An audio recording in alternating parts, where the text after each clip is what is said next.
Welcome into Game 89 of the 2024 Banana Ball World Tour, loved by the people who said it's Door City over here when they first visited Grayson Stadium, our observant friends over at Zappos.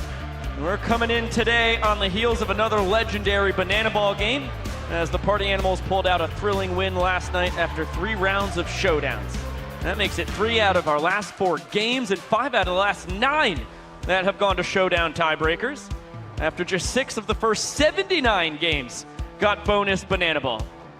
And with 1 trick play last night, Jackson Olsen now sits 3 away from 100. With 3 trick plays last night, Ryan Cox is 7 shy of 200 as we welcome you inside with Josh Talevsky, Biko Scala. Still a lot on the line. Didn't even get to mention that Jake Skoll took sole possession of the home run lead here in 2024 with his 11th blast of the year. Well, look, even though the Savannah Bananas have secured the season series against the Party Animals, there's still so much to track and be fired up about when it comes to Banana Ball. Of course, we have seen so many showdowns as of late, games that continuously come down to the wire and even go to those showdown rounds where you get those one-on-one matchups that you are dying for in Banana Ball. And of course, it was the Party Animals coming out on top thanks to Jake Lialios securing the showdown shutdown against one of the best Banana Ball hitters over the last month and a half in Reese Alexiadis. And of course, tonight's game in Grayson Stadium could be another high-scoring one. We've seen 13 home runs across the last 4 games in this ballpark, and it's Noah Fisher, the Party Animal that you've got to look out for.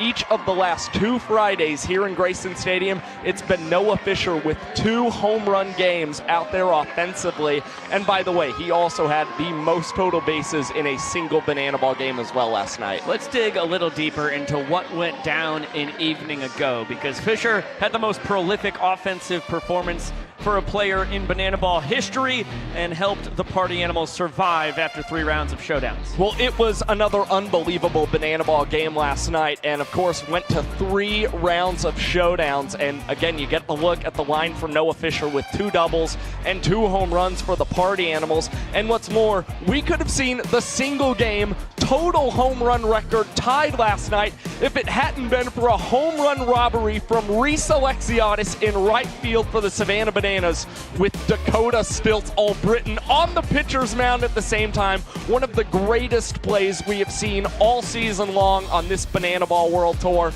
But again, it was the Party Animals coming away with that key victory, holding off the Bananas, who have been pretty dominant here at home. Now 13-4 in Grayson Stadium this year. Well, let's see how Fisher got it done, because he went a perfect 4 for 4, did not waste any time. And in his first trip to the dish, top of the second, full count, gets a changeup, sends it dead central. Burns DR Meadows, it's going to bring in Dalton Cornett. It was a great piece of hitting for Noah Fisher, and you're going to see facing Noah Nisnik again in the 3rd inning. This one going to leave the yard for Fish, and for much of this season, he has struggled against a left-handed pitching, but saw Noah Nisnik very well last night, and the damage continued in the game as well, batting in the 6th, getting the leadoff double against Andy Archer. About the hustle from Vincent Chapman, tracking Fisher from first to second base, and then there's the second home run. Let's listen into what Noah said. What in the world are you doing, Noah Fisher? I don't know what's happening right now. Oh, there's water. Hi, celebrating this one. We're gonna swim. Let's swim. Thanks, man. Big shout out to Sam Bauman for the impromptu interview as Fisher was rounding the bases. As we said, there has never been an offensive performance like that. And it was 4 barrels, nothing cheap about any of his extra base hits. I mean, we really didn't think that anything was going to rival Bryson Bloomer's 2 home run games that we have seen in Banana Ball, and also Jake Skoll's cycle that we saw in late April here in Grayson Stadium last season. But Noah Fisher really playing out of his mind currently. And again, the Bananas, they're going to need to focus on getting the ball on the ground. We saw a lot of balls getting elevated last night. If they're able to do so, we could see Jackson Olsen reach that 100 trick play plateau tonight. And speaking of Bryson Bloomer, we're going to have him on the mic in the second inning. We're going to get Corell Prime on the mic when he comes in to pitch in the 6th or 7th. It's going to be a really fun one here on this Saturday night on Bally Live and WatchStadium.com. Thank you so much for spending it with us. It's time to get fired up. So for that, we send you down to the young professor.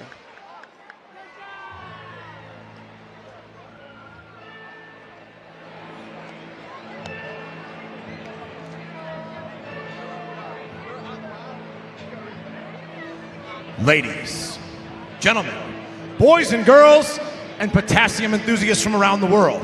Tonight, you and thousands of your friends here live and millions more watching at home have gathered here to witness something beyond your wildest imagination. From Montana to Savannah, from the Isle of Man to Tokyo, Japan, the Banana Maniacs come from across the globe to witness this. This is not baseball. This is the Crucible, where the fastest, hungriest, and most entertaining players are forced. This is a game of the fans, by the fans, and for the fans. But this is not your granddad's pastime. This is not just another night at the ballpark. This game is baseball by birth, fruit by name, and an absolute worldwide phenomenon by the grace of God. This is the time for all 5,000 people here in Savannah, Georgia, to get on your feet and give me your voices. Because this is the greatest show in sports. Ladies and gentlemen, this is Banana Ball! Grayson Stadium, it's time to meet the starting lineup for your Savannah Bananas. Leading off the center fielder, number 5, DR, the Doc Meadow. Batting second, the catcher, number 1, Bill Leroy. Batting third at first base, number 3, Eric Jones. In the cleanup spot, the extra hitter, number 2, Reese Superman Alexiadis. The second baseman, number 8, our greatest showman, Jackson Olsen. The right fielder, number 15, we call him Rack, Robert Anthony Cruz. At third base, number 18, Danny Hosley. At shortstop, wearing number 6, our glove magician, baby, Ryan Cox. The DH, number 7, Michael Vitamin D. And in left field, number 9, make some noise for Ty to Fly Jackson. On the mound for your Bananas tonight, number 49, it's Ryan Killa. Your Savannah Bananas are managed by Tyler Gillum, assisted by Adam Boiro Pirate and Ray Ortega.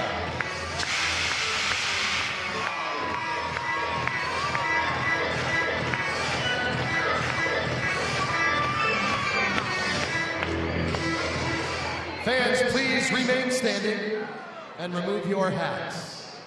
Here to honor America with the singing of tonight's national anthem, please welcome Sunshine. Oh, say, can you see by the dawn's early light what so proudly we hailed at the twilight's last gleaming, whose broad stripes and bright stars through the perilous fight.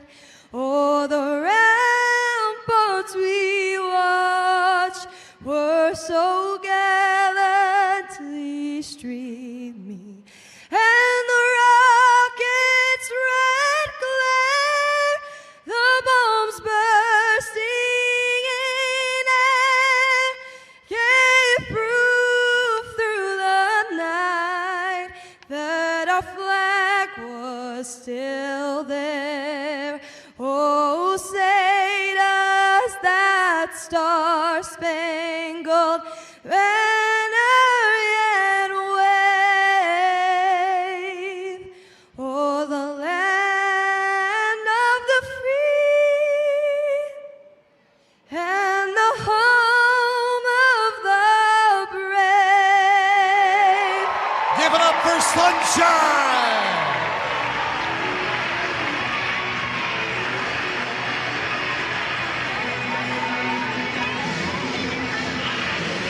Another full capacity crowd on hand here in historic Grayson Stadium as we bring you the 202nd Banana Ball game ever played in front of fans. The Nanners looking up to even up the series, while the Party Animals are trying to take 2 out of 3 and go for a sweep tomorrow afternoon. Let's take a look at the Bananas' defensive alignment. Reginald Horton has the guys fired up. Here's how they look behind Ryan Kellogg on the mound. In the outfield, left to right, it's Ty Jackson, D.R. Meadows, and Robert Anthony Cruz.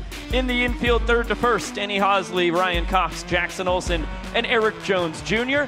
And Kellogg's catcher, Bill Leroy. Well, after 67 starts in left field this season, it's Robert Anthony Cruz drawing his first career banana ball start in right field, hoping that signature backflip catch of his will transfer over to the right side of the outfield here tonight. And again, it's a fellow social media star, Jackson Olsen, who is 3 trick plays away from reaching 100 in a single season for the first time in his career. Let's zoom in on the big man with the big smile. At the center of it all, Ryan Kellogg, 6'6" tall, Banana Land's Big Maple, hailing from Whitby, Canada. Former Chicago Cubs minor leaguer, has put together a terrific banana ball career across the last 2 years. And he's drawing a start for the 22nd time this season with a 3-5 record on the mound. Now, when Ryan Kellogg's last start a weekend ago in Des Moines, Iowa, threw 3 innings, giving up 2 hits and 4 earned runs, and it was mainly due to issuing 5 ball four sprints out on the pitcher's mound, a career high for Ryan Kellogg, and actually more sprints than he had allowed in all of May, June, July, and August combined. Nonetheless, the Party Animals, they're batting just .169 against Kellogg since the beginning of August. So if he finds the zone, he's going to be in a good spot tonight. And he's going with the hat there, the string hat, instead of the toque on a thick evening, 78 degrees with loads of humidity as per usual here in the 9-1-2. Let's take a look at the Party Animals lineup that opposes Kellogg. Top of the order, as per usual, Reese Hampton, Chase Acuff, and Jake Skoll. Cleaning it up is Dalton Cornett.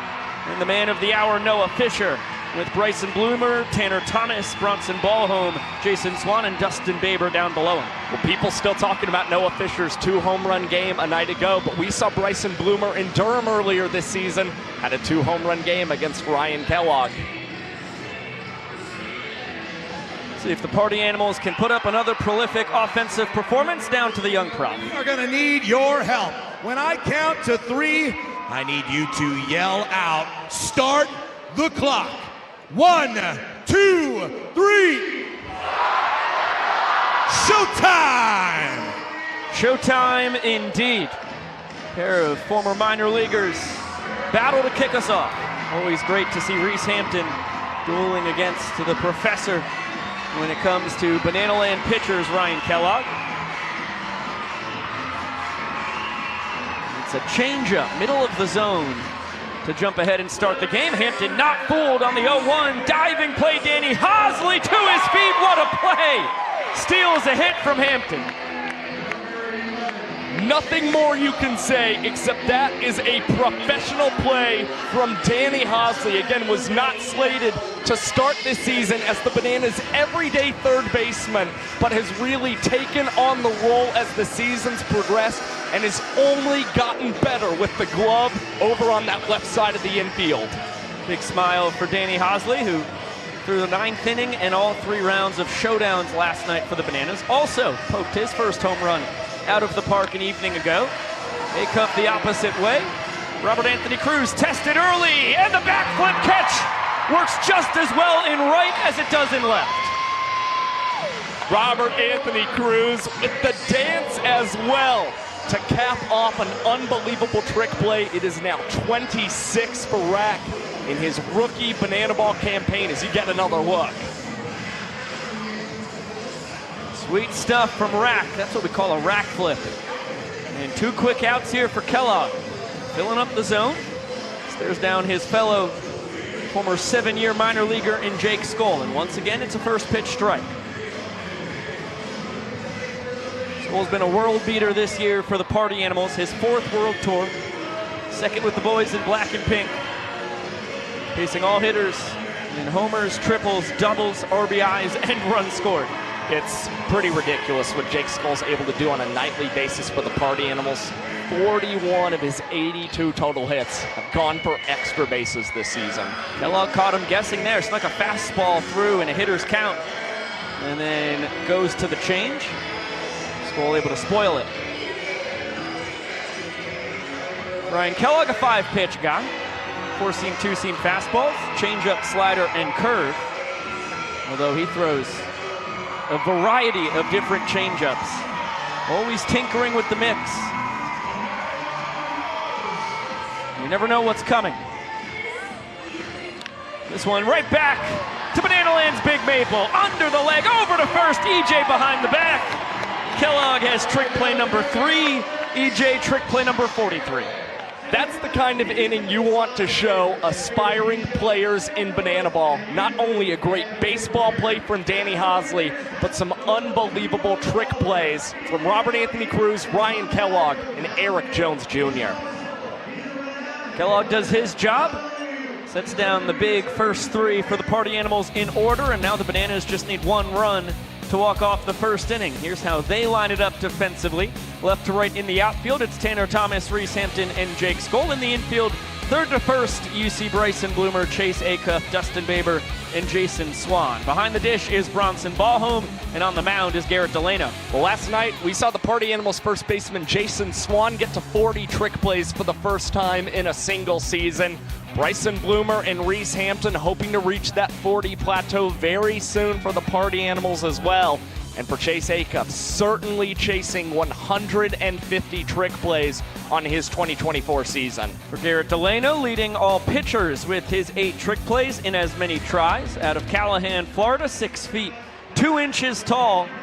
Works with a lot of fastballs, throws a ton of strikes, and has been really successful for a 3rd straight World Tour. Well, he's been here since 2022 for the Party Animals, and for good reason. Very consistent out on the mound, making start number 24 this season. He's tied for the World Tour lead in strikeouts with 72. And Delano, he's also leading all pitchers with 51 points earned on the pitcher's mound this year. First pitch, bounce to Chase Acuff, backhanded between the legs, and the Party Animals are on the board in the trick play department. Well, a very good start for both of these teams defensively. Acuff getting to 140 trick plays on the season. The Bananas and Party Animals keep up this pace. We could be looking at a new trick play record tonight. So far, 4 trick plays, 4 outs into the game. That's a pace that would blow the previous record away. Leroy steps in. Caught Delano when they were both Banana Land rookies in the summer of 2018. Bill out of the University of North Georgia. Delano at the time, a Brown University kid. Spent his first 4 years there, finished up with a 5th collegiate season at Mercer University. Spent a couple years with the Lincoln Salt Dogs in the American Association and has been full-time banana ball ever since. Uncharacteristic, wild, stuff here on 3 straight balls from Delano to Leroy.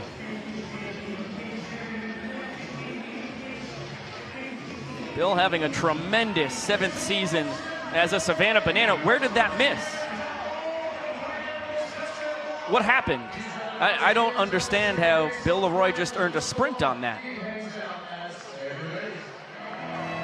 If we could get a replay of the pitch from the center field angle. Here we go. Yep, as I thought. Right down the middle. Oh, yeah, you just thought it was high. Okay, fair enough. Well, you're also seeing in the way that Bill contorted his body receiving that pitch also may have helped get that call from Vincent Chapman. Well, Bronson Ballholm kind of was on autopilot and threw that ball directly back to Garrett Delano. Party Animals are fortunate. They were only able to hold Bill to just 2 bases on that ball for a sprint. Right. Well, Ballholm threw it back to Delano because it should have been called a strike, and I think it was pretty clearly a strike. But Bill fools Vincent Chapman, and now the inning-winning run in scoring position. He is a crafty devil, that Bill Leroy.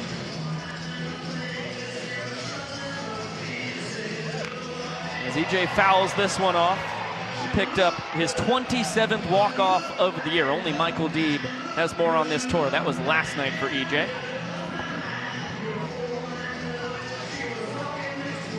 Just a tremendous 3rd Banana Ball World Tour, which we've come to expect from the former Twins and Mariners minor leaguer. Down swinging, though, on the Delano curveball. Excellent execution from Delano. Now Delano, the sole man in first place when it comes to strikeouts here on the World Tour, collecting punch-out number 73. And you see tight breaking ball Eric Jones Jr., who's shown great plate discipline as of late, just expanding his zone and trying to punch that one to the opposite field and coming up empty. Breaks the tie Delano had with Danny Hosley. Alexiadis doesn't bite on the bender outside. Banana's extra hitter having a tremendous first year here in Banana Ball. You see the numbers at the bottom of your screen. They tell the story. Hitting .311, .385 on base percentage, 5 home runs.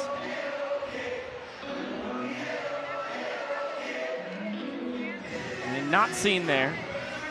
This is a guy who is 5th on the Bananas team in OPS, 871.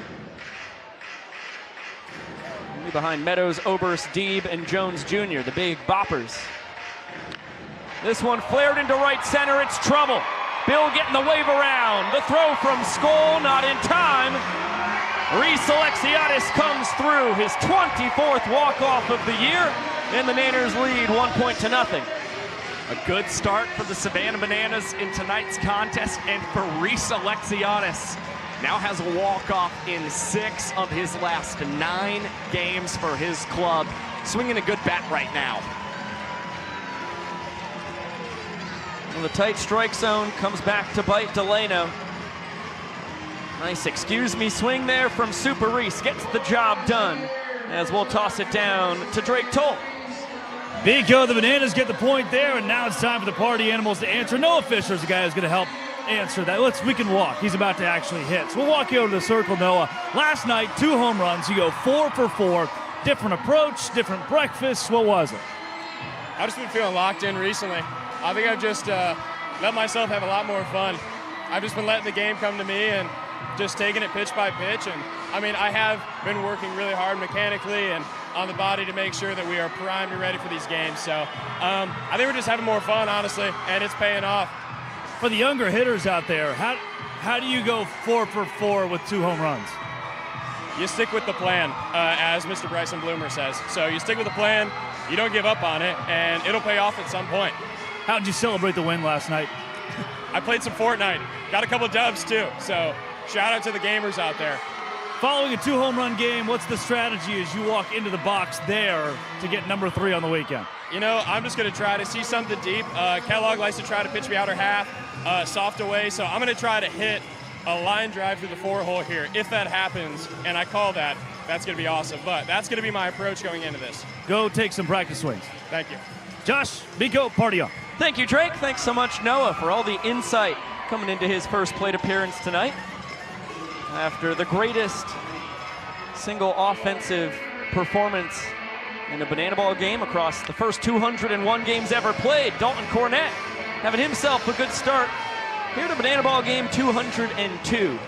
Dunks that one in for a base knock. First party animal to reach tonight. Not hit particularly hard, but hit in the right spot for Dalton Cornett. Now has a 5-game hitting streak for the party animals all of a sudden. And here comes the extra hitter by way of Madison Heights, Michigan. Noah Fisher from about 20 minutes outside of downtown Detroit. Boy, are we happy he made it down from Michigan for a rookie campaign in Banana Land. He's been a delight to watch and a fan favorite as well. And just has embraced every aspect of banana ball, from doing some pretty fun walk-ups to the trick plays. And now Noah Fisher inside outs this banana ball into right field. It's an opposite field knock for Noah Fisher. Now 5 for 5 in this series. And that, by the way, his first career knock against Ryan Kellogg. 60 miles an hour off the bat on an 89-mile-an-hour fastball. Don't have to kill the ball to get yourself a knock. Dalton Cornett, his single to lead off the inning, 73 off the bat. So not hard contact against Kellogg here in the second, but 2 men on a pair of singles, nobody gone. And as Fisher said, here comes the aforementioned Bryson Bloomer. Guy who always sticks with the plan here in his second World Tour with the Party Animals. 4th year in Banana Land, after he picked up 2 Pettit Cup championships as a collegiate banana. Big 67-mile-an-hour curveball misses in. Now this one could be 2. Cox behind the back with the glove flip. Bloomer uses the legs to beat the wrap. Big first out though for the Nanners. That's exactly what Ryan Kellogg was looking for, to try and induce a ground ball against Bryson Bloomer. Good job by Ryan Cox collecting the trick play. Probably would have loved for the feed to be a little closer to Jackson Olsen. It's probably the only thing that cost the Bananas a chance at a double play there for the Maple Leaf lefty. I think the big problem is how well Bryson Bloomer can pick him up and put him down even after off-season surgery, which was to fixed right hip labrum impingement. Delayed his start to the year by almost a full month. He's still run a little bit, 4 for 6 on his stolen base attempts. Now a 2-1 count here on Tanner Thomas, who's across his entire baseball career been so good at hitting lefties. And has an RBI in 6 of his last 11 ball games for the Party Animals. The reason we're not seeing any attempt from the boys in black and pink to try any kind of double steal or funny base running situation. They trust Tanner's bat right now. Great speed at third for them. Dalton Cornett, a smart base runner, but has not attempted to swipe a bag so far here in his 3rd World Tour. And that's a swing and a miss from Thomas. It was a high slider. Tanner all smiles as he was fooled on it. And some stinky cheese, according to Vincent Chapman, the home plate umpire. Yeah, not a pitch that I think Tanner Thomas was expecting at all. It's almost, you can see he was trying to do a lot of damage there. Really upset, came up empty. 2 fists in the air for Ryan Kellogg. Thrilled that he was able to get a strikeout on probably one of his worst breaking balls of the year. Yeah, typically you don't want to put it so high up in the zone like that. We have seen Tanner take Kellogg deep on a front door curveball that looks like it could be coming in the same way, spinning like the slider, but then it drops down into the zone where that one hung up well above the letters. Bronson ball home, the switch hitting catcher, down to his final strike, the donut hitter tonight. And it's a barrel. Well struck into left center. Clutch piece of 2-out hitting as he drives home Cornett. The bat's starting to heat up for Bronson Ballholm all of a sudden. 4 hits across his last 3 starts for the Party Animals. Now 2 runs batted in that span as Party Animals go to their signature celebration as they score their first run of the night. And the Animals will take Ballholm off the base paths and insert their designated runner, Jordan Hussein. Party Rock Shuffle for the boys in black and pink. Hussein 14 steals on the tour, third most on the Party Animals side. Now the ever-dangerous Jason Swan steps in, the team leader in batting average at the 323 you just saw there. Struck out twice last time, very rare. It's a guy with 25 ball four sprints compared to only 17 Ks here on his second tour. With strikeout rate, it's just a hair above 6% this season for the Party Animals, the second lowest mark on the team. That was actually his first multi-strikeout game since February 15th in Peoria, Arizona, as Swanee laces this one into left center field. Meadows comes up throwing, but it is not in time as Bryson Bloomer will cross home plate and score a second Party Animals run in the inning. The Animals set the table with a pair of softly struck singles, and then they clear it with a couple bullets off the bats of Ballholm and Swan. Brownie with a 94-mile-an-hour single. Swan's 100 off the bat, according to TrackMan.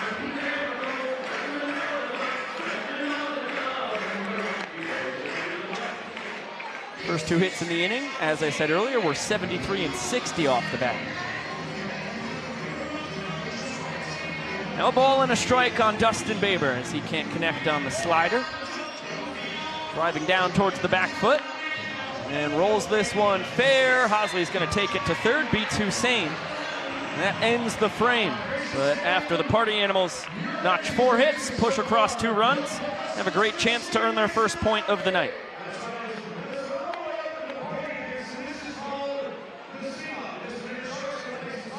We're going to have a sing-off here in historic Grayson Stadium.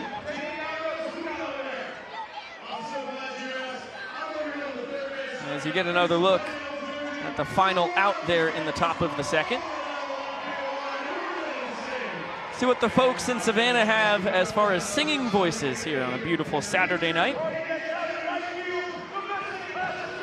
And very soon, we'll have Bryson Bloomer on the mic after he came in to score that second run for the Animals. Over 5,000 fans on hand. So special to have the bonus outfield seating. Here in the 9th season, the Savannah Bananas have called Grayson home. First time the capacity has gone from 4,000 to 5,000.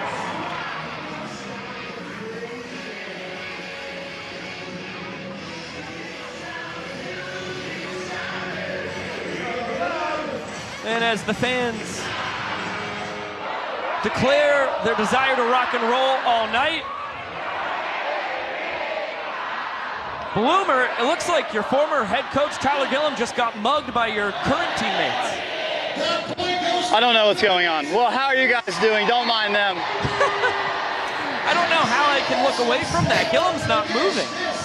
Bloomer, do you have any fear that the Bananas could retaliate and do such a thing to your head coach, Mike Levasis? Yeah, this might have started a fire that we might have to put out, you know what I'm saying? Oh, I know what you are saying.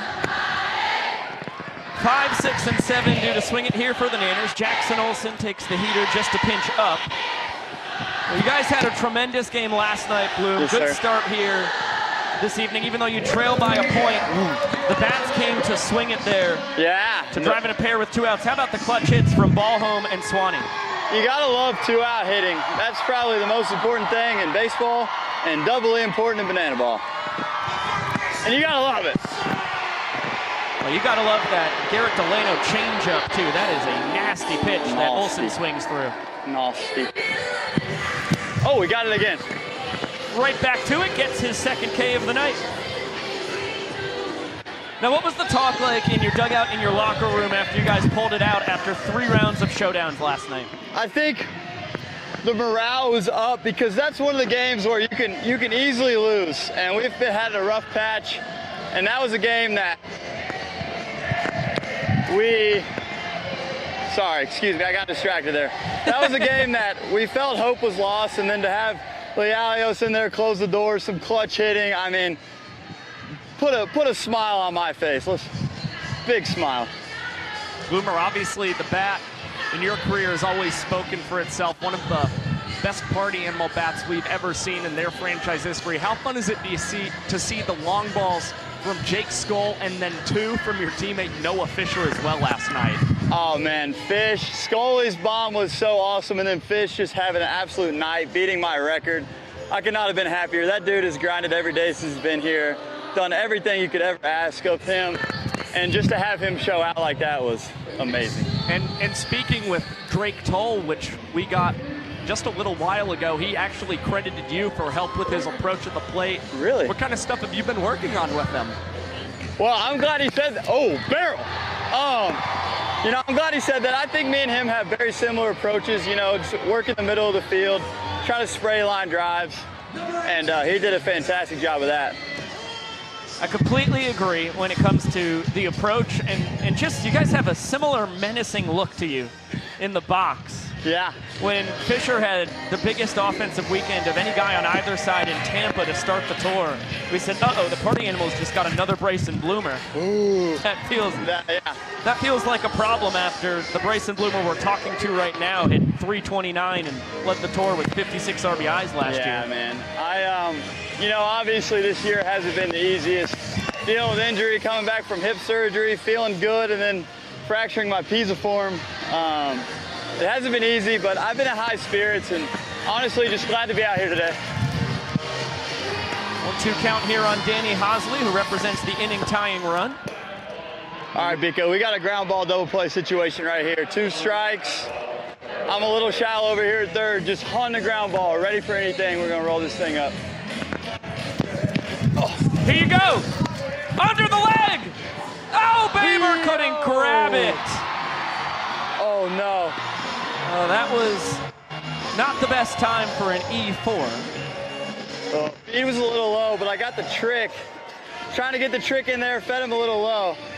That one hurts, but we scored 2. We got Big Delano on the mound right here. Infield in, or middle's back. I'm gonna stay shallow right here. Gonna try and get it out. We still got this thing right here. You're the only guy on the grass. That's where I like it. Keep old Rack over here close. Make him a little nervous. Good boy, Delano. Nice cutter there for strike 1. Cox here typically likes to stay away, but intuition tells me he's gonna try and pull something right here. Yep. He does. Come on, Scully.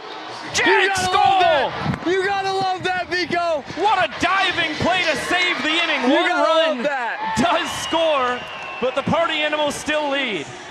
I He mean, didn't come take on. the best first step to that ball in right field, but Skull with excellent speed as he gets his momentum behind him, and that could wind up being an inning-saving play for the Party Animals, looking to knot things up through 2. Yes, sir, Josh. But the job's not done here. Same thing, runner in scoring position, infield right here. We got to bear down, make a play, get it out.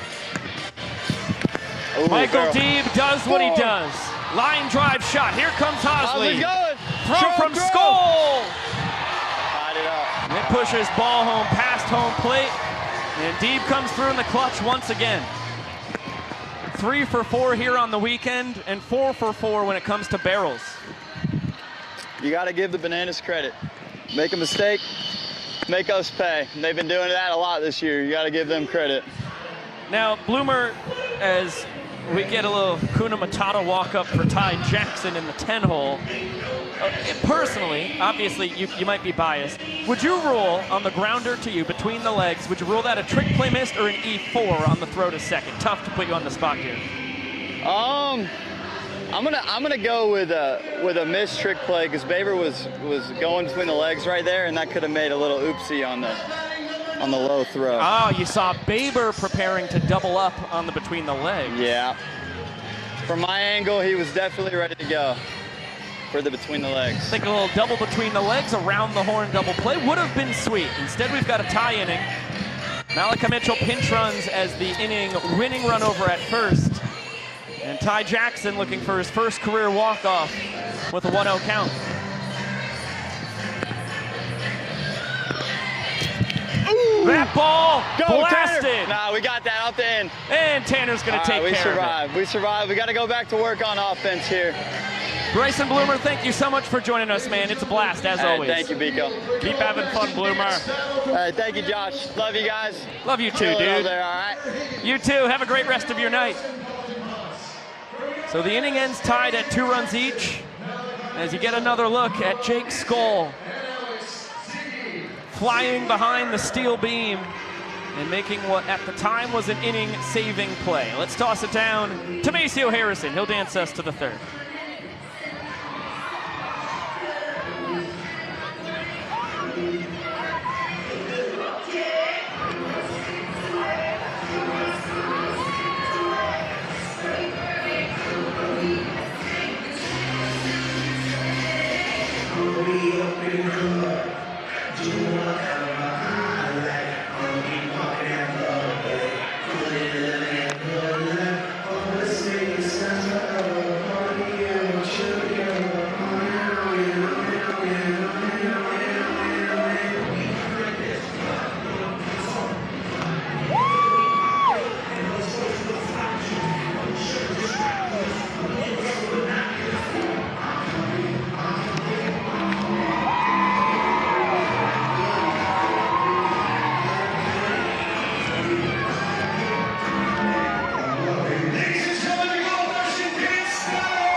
Maceo, incredible as per usual, bringing out Lialios, Helton, Higgins, and Ponce from the Party Animals.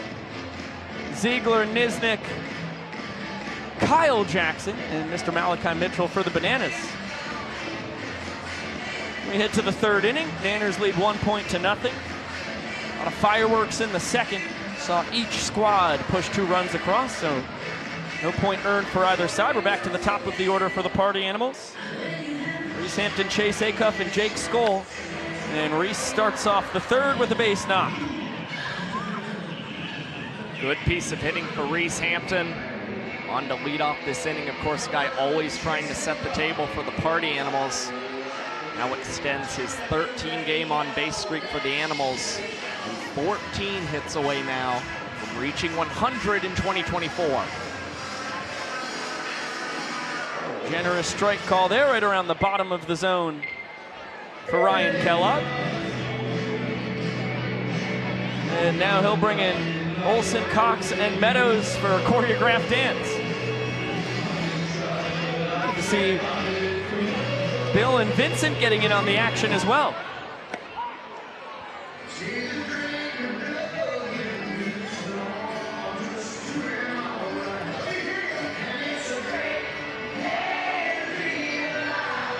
Now 2-1 on the Animal shortstop. Chasing his second World Tour. Boy, has he brought the bat. Was formidable with the stick a year ago. He's been a force here in 2024. Long run, tracking it down is Robert Anthony Cruz. Slightly adventurous route there for Robert Anthony Cruz, but continued to see that banana ball very well as he made his way down towards that right field line. Nice over-the-shoulder grab, and Reese Hampton able to tag up on that play as well.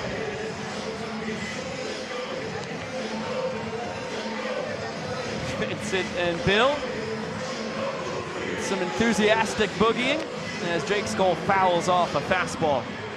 To kick off his second plate appearance, bounce back to Kellogg his first time.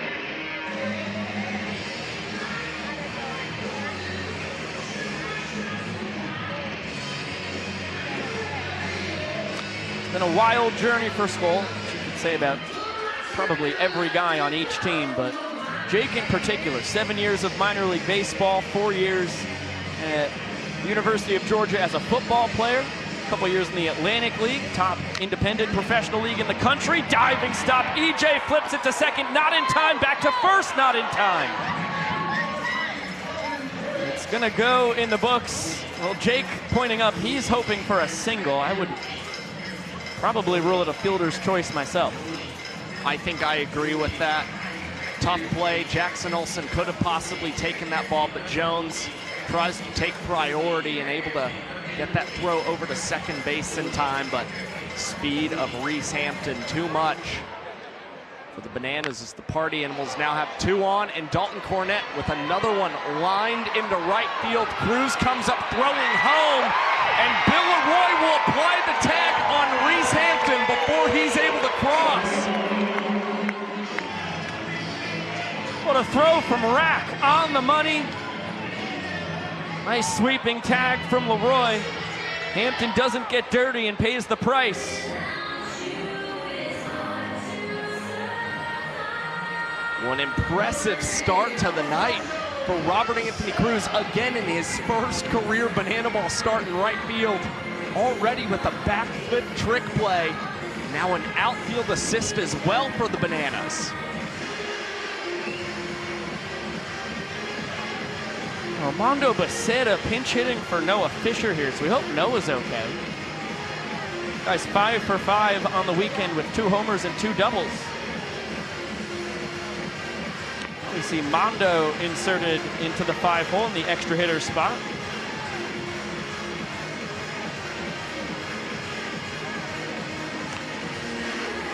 The count 2-2 on the 2022 Savannah Banana. Well, we saw Armando Becerra back when he was playing for the Visitors Banana Ball's developmental team take Ryan Kellogg deep, but here he will be caught looking. Kellogg's able to escape trouble in the top of the 3rd with help, again from Robert Anthony Cruz. His throw from right field. And some help from Vincent Chapman. Trackman had that about 1.5 inches outside, too close to take. And Mondo punched out as we'll get it down to Josh for Menno Pops. You will see a front pop, a sit pop, and a back pop. Trust me, you'll know what that is very shortly. Gentlemen, are we ready? Ladies, are we ready? Let's find out who has the strongest relationship in 3, 2, 1, go! And they're coming in. Oh, there's the passion, but there's no pop. And there's a pop, the front pop, and we have another one. They're working together, coming in. This is the sit pop. What does that mean? Oh my goodness, back it up, and it's all in one, and it's all tied up. The relationship is on the line. Oh, stick it out, pull it up, throw, oh my, all right, and Cheryl and Mark officially have the strongest relationship. Tracy, Jim, bring it home. It's been 39 years. Please, does that mean nothing? All right, you guys, thank you so much. That was fantastic, and I think you're gonna be together a lot longer. Savannah, thank you so much.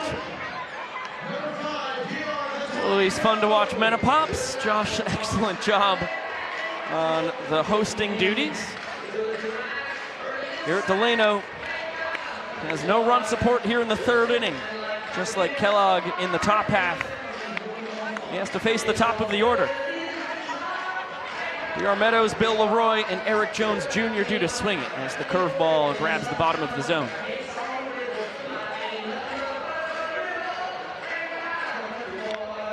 We are swung at the first pitch of the game, grounded into a trick play from Acuff at short. Quickly behind 0-2 here. He's been doing so well with his responsibilities in the leadoff position for the Bananas, consistently reaching base for his ball club, and has scored a run in 8 straight games for this team. He's trying to find any way again that he can get on against Delano. He goes down swinging. Nice changeup by Delano, only the 9th strikeout of the year, compared to a team-leading 30 ball force sprints earned for Meadows. Well, the stuff working tonight for Garrett Delano, and a lot of it coming with the breaking balls as you get a look at that changeup. Meadows just early on that one. 3 Ks through 2 credited innings of work since he was walked off with 2 outs in the first. And Bill able to check his swing, according to first base umpire Chris Walker. Who was over at 3rd last night. Jake Moore handling the 3rd base umpiring duties. He was behind the dish with Vincent at first. We play the umpire shuffle here in game 2 of the series. Fastball misses up. Bill worked a ball for a sprint his first time, ended up coming around to score the inning-winning run in the first. and was ready to finally get a cookie from Delano. Came up empty, though. Well, there's reason for Bill Leroy to be taking swings that big for the Savannah Bananas. We saw a weekend ago Leroy collecting a home run against Garrett Delano, but getting underneath this banana ball as it's popped to Jake Skull, who tries to tip it to his teammate Dustin Baber, and that one winds up behind Jake Skull. And Leroy, with good hustle, will make it up to second base on Skull's trick play missed. I guess Skull might have thought Hampton had hustled in behind him. Either that or he was trying to tip it forward to Baber and it just didn't go in his favor. I think the latter is the case, and he just didn't know where the tip went. Went straight behind him. So the Bananas gifted a base runner. Now Eric Jones Jr. trying to capitalize. Malachi Mitchell pinch runs for the second time tonight. Saw him picked off, turned into a caught stealing last night as he was out heading towards second base. That was his fifth caught stealing in 43 tries this year. And only the 11th time he's been caught across 121 stolen base attempts across the last two tours. It's pretty few and far between.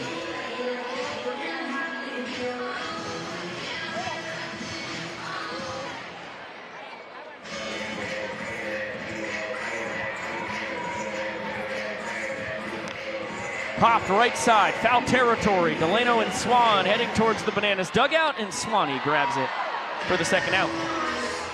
Yeah, you saw an emphatic Jason Swan continuously claim that he had the ball there. Delano moving away, Swanee coming down with the catch as he's trying to help his pitcher out of a tough situation after Skull's trick play miss. Party Animals not trying to make any more defensive miscues here in the third. Reese Alexiadis was the hero in the first. Came up in the exact same spot. Man on second base, 2 outs. Came through with a walk-off single to right center. Flash, delete, steal, swipes. For leading ninth stolen base of the year. And also sent attention to Bryce Bloomer, who's traded his jersey for an apron. Jeff Bloom. Right to me.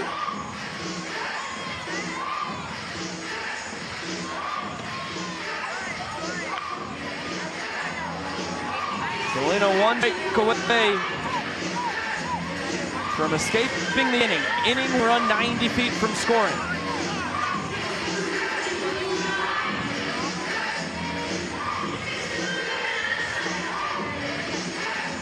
And a great take by Alexiadis. Phenomenal stop by Ballholm to save the frame.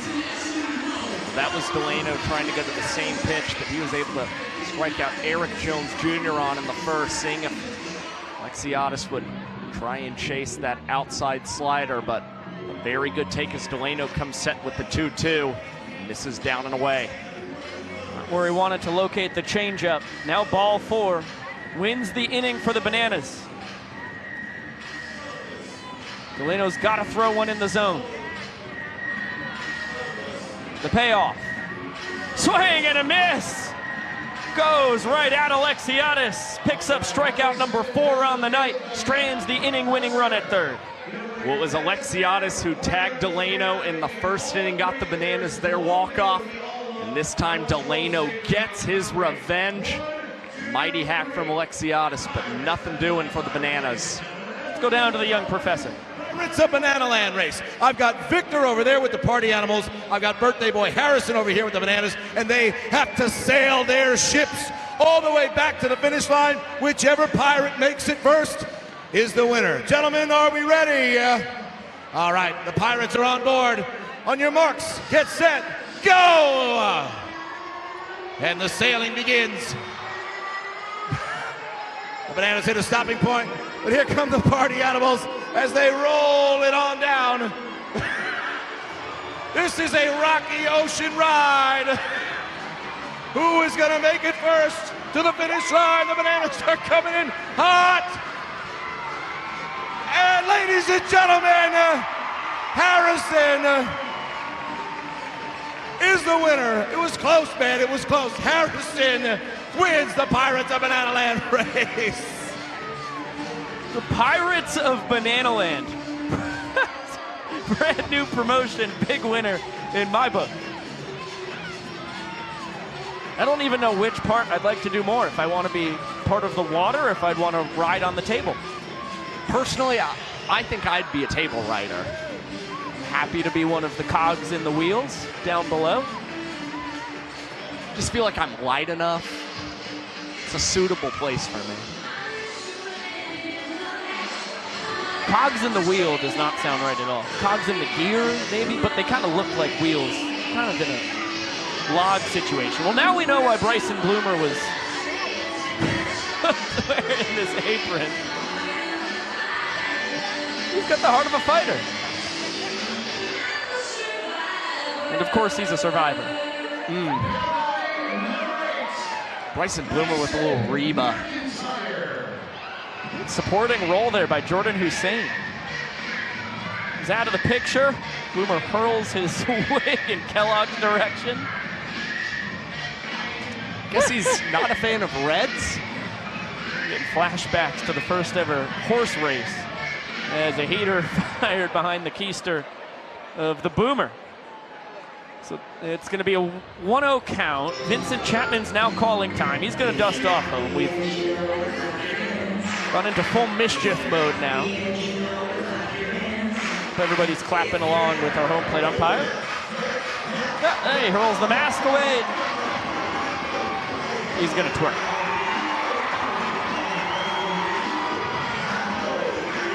Really thought he might do a full "if you're happy and you know it" bit there. I thought he might grab the wig. Oh, there he goes. Oh, not to be. Missed opportunity. You had Vincent Chapman wearing a red wig on your bingo card tonight, folks. Yeah, that's a tough break for you. I'm really sorry to disappoint you. Well, Bill's gonna crawl between Bloomer's legs. And any second now, here we go. Second pitch of the inning. It's a 2-0 count. Bloomer out of Lexington, Kentucky. That one off the end of the bat to his former teammate D.R. Meadows. Taps it in the air, catches it in his hat. Cute way for trick play number 85 on the year. Well, that ball found D.R. Meadows pretty quickly. Didn't necessarily have all the time to set up a backflip catch, but instead, D.R. Meadows utilizing the pop trick play and then plussing it with the little snag in the hat as well. And Ty Jackson coming there telling him great job. Tanner Thomas struck out his first time. And that one not far enough away from Bill Leroy for Tanner to extend his tour lead and steals at first base. He's currently tied with the banana ball record at 6.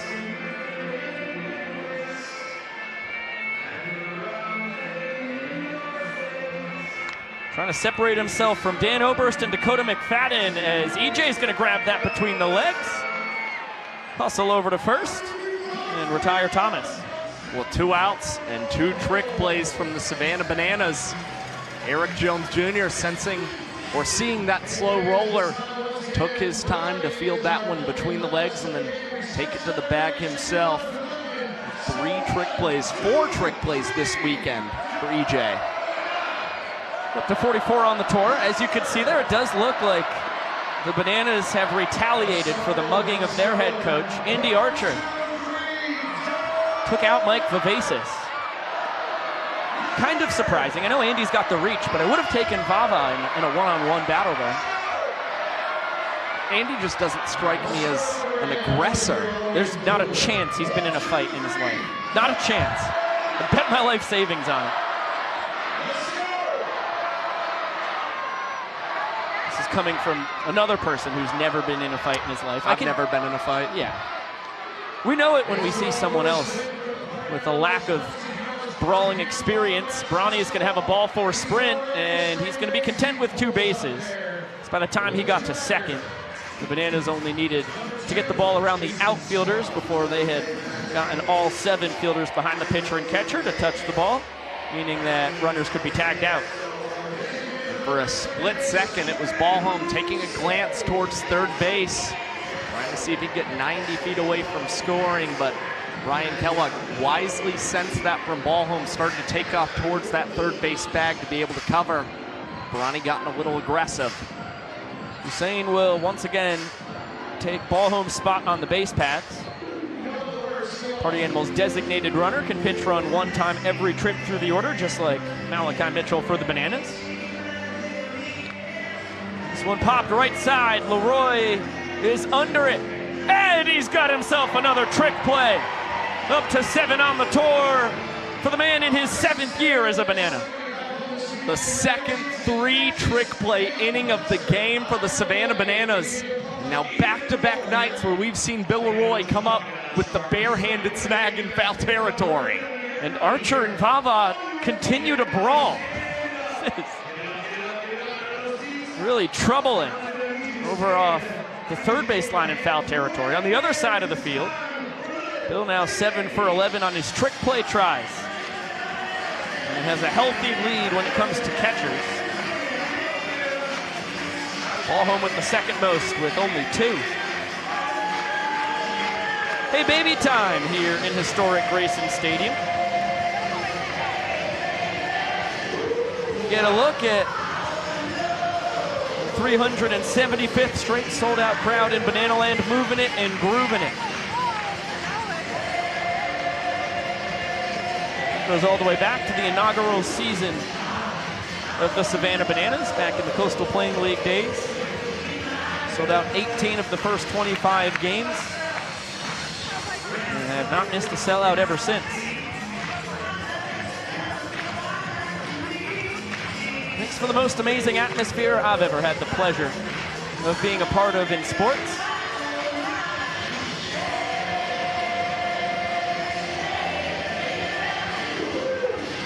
An infectious joy in Banana Land that cannot be found elsewhere. At least I have not found it yet. Say it often around here, but you're the odd one at a banana ball game if you're not out of your seat, shaking that derriere, letting your freak flag fly.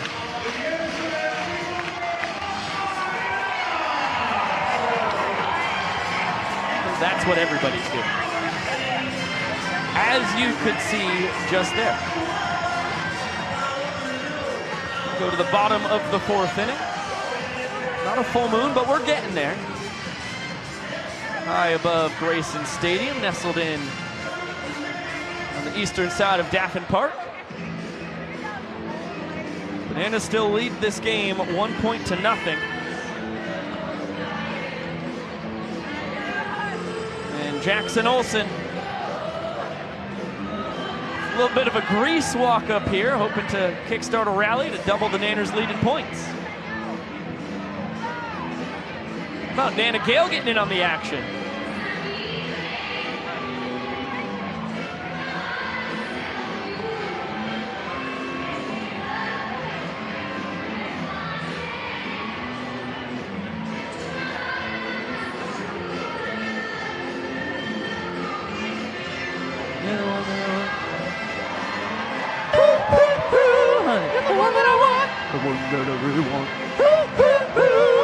You were in Greece, weren't you?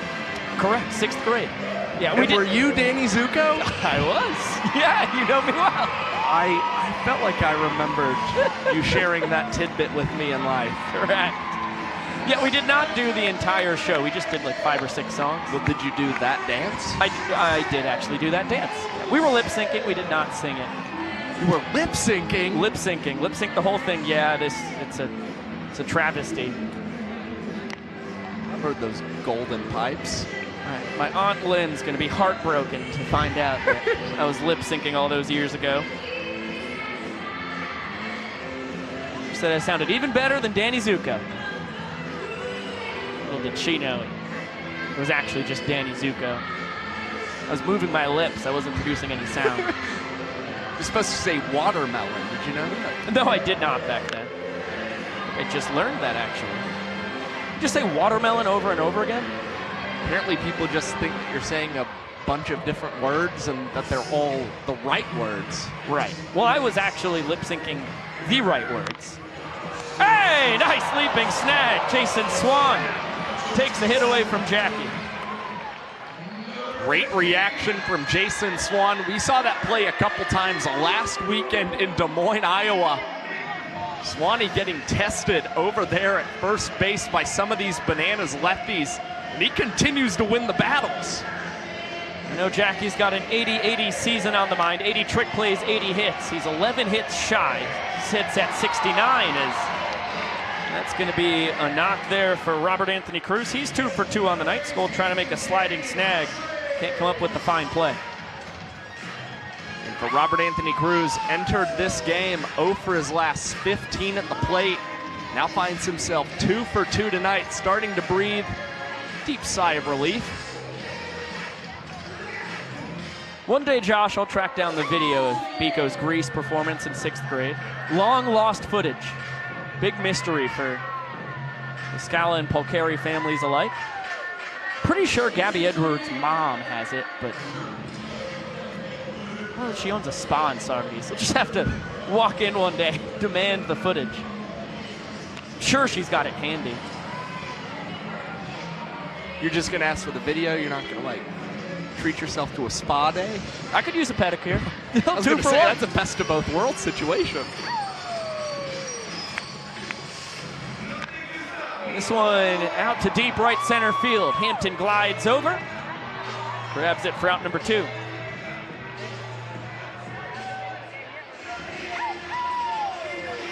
Bosley with an opposite field home run last night. Not able to square this one up though. Hit it well, 90 miles an hour off the bat. Too much launch angle as Ryan Cox steps in. Bananas still looking to extend their lead in the points department tonight. We'll see if now with 2 outs, try and get Robert Anthony Cruz running and into scoring position. Cox, not a prolific power threat, but very good at putting bat on ball. Single with Rack at second could very well drive him in as Cox sneaks this past the dive of Dustin Baber. Rack thinks about heading to third base, takes a big turn, but will retreat back to second. Now the Bananas with 2 on and 2 out. That's respect for the arm that Reese Hampton has out in center. This piece of hitting for Cox, who's 1 for 1 on the night, had a line drive sac fly his first time. It's been a bit of a frustrating night for Garrett Delano, as you can see right there. That was more not extremely hard contact. That was 87 miles an hour off the bat, according to TrackMan. Just hitting the right spot. With enough gusto to sneak through the infield, and now he has to deal with Michael Deeb. RBI single his first time. That tied up the 2nd inning. Batting .431 this season with runners in scoring position. It's been the key reason we see him leading the tour in walk-offs this year.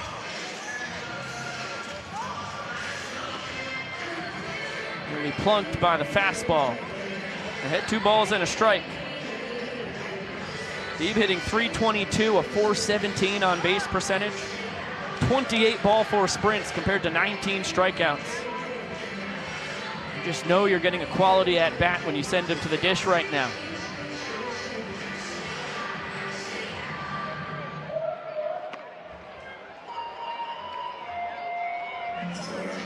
Fastball misses outside. 1 ball away from losing the inning.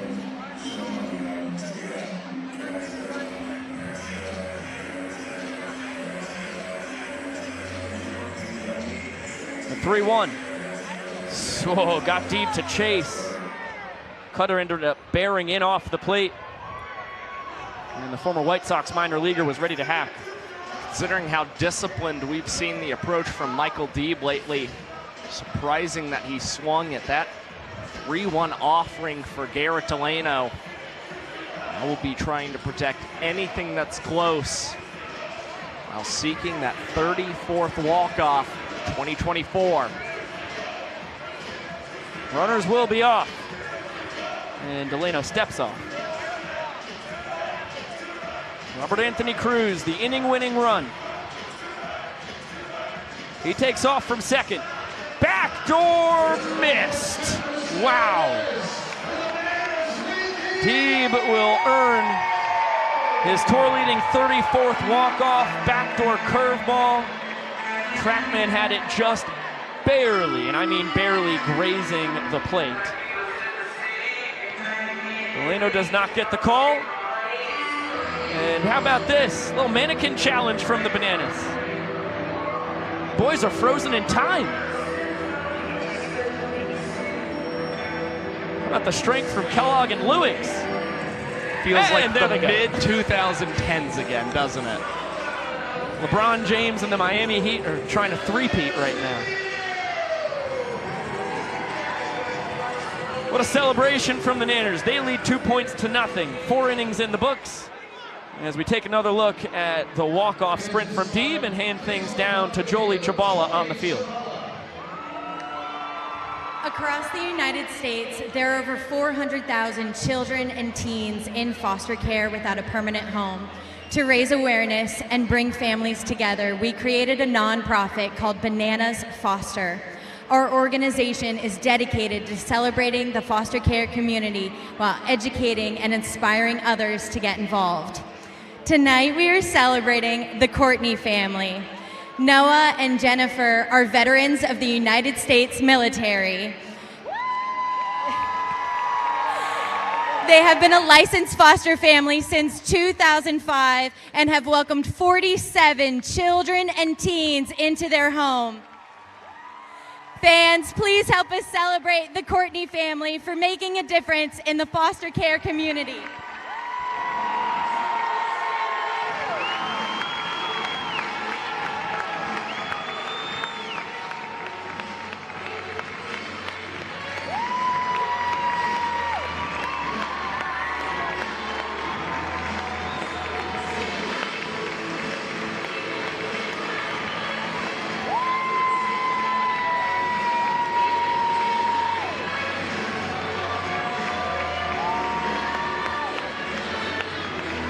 Another big shout out to Noah and Jennifer Courtney.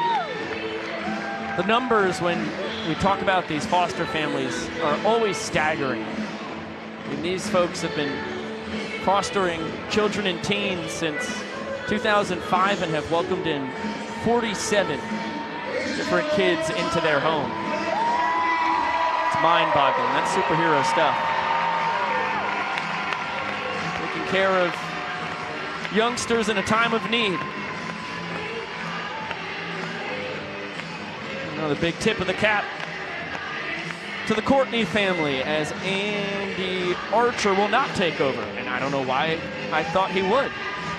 He's still brawling with Mike Vivacis as Ethan Skujay takes over on the mound. When you see a man taking the hill with the bucket hat on, you can only assume it's Ethan Skujay, out for the 24th time this season. Last Sunday, he appeared for the Bananas, throwing 2 scoreless innings, allowing 2 ball-4 sprints, striking out 2 batters, and induced a foul out to a fan as well. Now, big difference in Ethan Skujay's numbers in relief compared to when he's starting. He's averaged almost 1.5 base runners per inning when starting from the get-go, compared to almost 2 when entering from the bullpen. So the command, a little more shaky when coming out of the pen. But for Skujay, the Party Animals batting just .257 against him in 2024. When that fastball is on, it's usually an indication of a good night for Skooj. A really nice bounce back outing for his countryman. Brian Kellogg goes 4 innings, just allows the 2 runs in the second, only 1 ball-4 sprint. Picked up a couple strikeouts along the way. Leaves with a 2-0 lead. And now Skooj out of Victoria, British Columbia. Has a 90-mile-an-hour fastball in there for strike 1. That's on the low end for Skooj. This guy who normally sits 91 to 93 can touch 95 and 96 when he's got a little extra gusto. This one bounced fair, backhanded Hosley from foul territory. And Baber looked like was going to beat the wrap anyway. Jones Jr. not able to make the scoop. Throw down to second, not in time. Great backup job by Robert Anthony Cruz. Perfect throw to second. Baber just beats the wrap. It's a nice play by Danny Hosley deep down that third base line, but a tough ball for Eric Jones Jr. to try and pick at first base, and Dustin Baber instantly saw that one get past EJ, turned on the jets and was able to slide just ahead. That throw from Rack as We've got a challenge. Okay. I don't know if it came from the Bananas or the fans. It has not been made evident to us yet. So the challenge, of course, is on the tag at second base. What a play by Rack, just seeing it again. That's textbook stuff, and everything I'm seeing so far makes it look like Dustin Baber was safe, and it was the right call by Chris Walker. From that first angle, looks safe, and looks safe from this angle as well. Call stands currently. Call stands. And the call now can be confirmed. And I beg your pardon, that's Jake Moore hustling over from third base to make the call. All right, fans, after review, the ruling on the field, stand. As Chris Walker has now joined Baber at second base. And Jake Moore tips his cap to the crowd off camera. Classy move. So give Baber a base knock and Hosley in E5. Only his 5th error of the tour. He is so sturdy at third base. Fastball, TrackMan had it at 90, misses outside. Right to the changeup. Hampton well ahead of it as we're back to the top of the order. Showing off the full arsenal. There was the curveball. Still a slider and a cutter to be unveiled here to Reese Lightning. Well, Hampton has been one of the key guys who's had Scoojay's number for most of this tour, batting .333 against him, but Scooge will gas him up, come away with punch-out number 70 this season. Do the monkey on the pitcher's mound. He is a character. And at the legendary Austin Powers entrance back in Fenway Park. Guy's a goofball. He was made for Banana Land. He was actually the opening night starter for the Bananas. Understandably so. He's got the most electric stuff on either side. As he continues to pound the zone with heaters in the low 90s. Over 1,000 professional strikeouts, has set just about every pitching record possible every step of his baseball journey. Good fight there by Acuff on the 2-2 curve.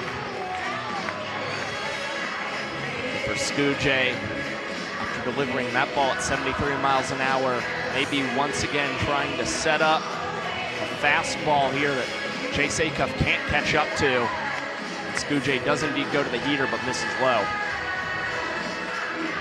Ball 4 will score Baber from second. Good take there by Acuff. Does not chase the slider. Picks up his 21st ball for sprint. Evens it up with his 21 Ks.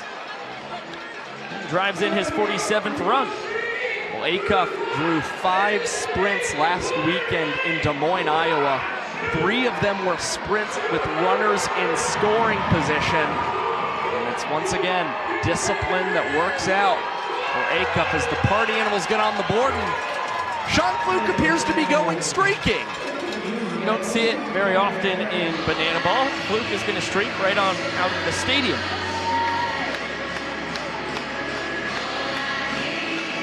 Who better to be our streaker than Sean Fluke, who unsurprisingly looks like he's heading straight for the bar on Top Deck. Banana Ball's Frank the Tank right there. It's high praise. Collecting high fives. Oh, okay, no, he's actually turning the opposite way from the bar. Rare move. Normally he's up there hanging out with Paula and the crew. Ball and a strike here on Jake's goal.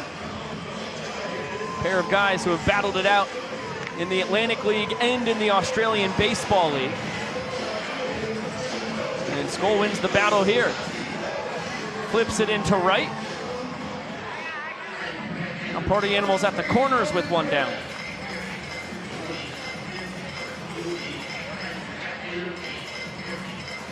Skoll saw that breaking pitch well from Ethan Scoojay, was able to sit back, get it over the head of Eric Jones Jr. at first base.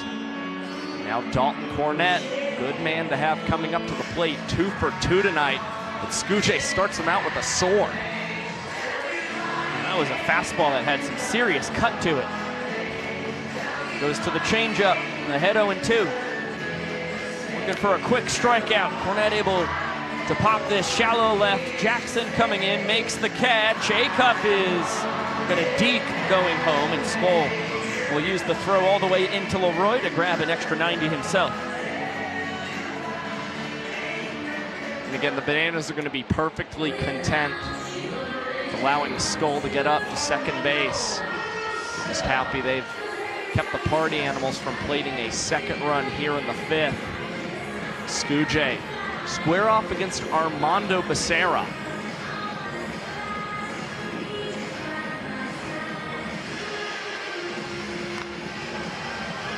Mondo fouls away a 93-mile-an-hour heater.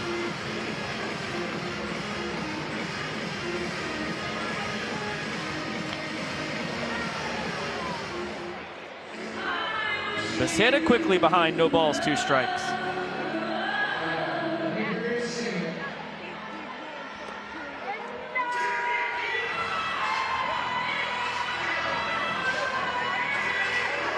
Acuff leads off third, Skoll off second.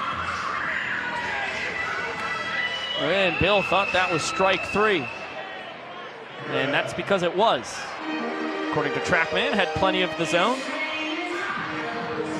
92-mile-an-hour fastball does not get the call, though, from Vincent Chapman. You had Bill walking back to the dugout, Ethan Scooje walking off the mound, Armando Becerra almost leaving the batter's box. I think that he had been rung up on that pitch. And Vincent Chapman almost confused with the count there. Not almost. Confused with the count, but checked on 3-2, and now Scooje misses, will fire ball 4. And that will bring around 2 more Party Animals. Confounding series of events right there. Well, that last fastball was right on the corner of the plate, too. Either of those final 2 pitches could have been called strikes. The ball 2 in the count should have been called a strike. And that ends up costing Ethan Scooje 2 runs, which is pretty devastating. For the Bananas, they go from trailing 1 to now trailing 3 here in the 5th.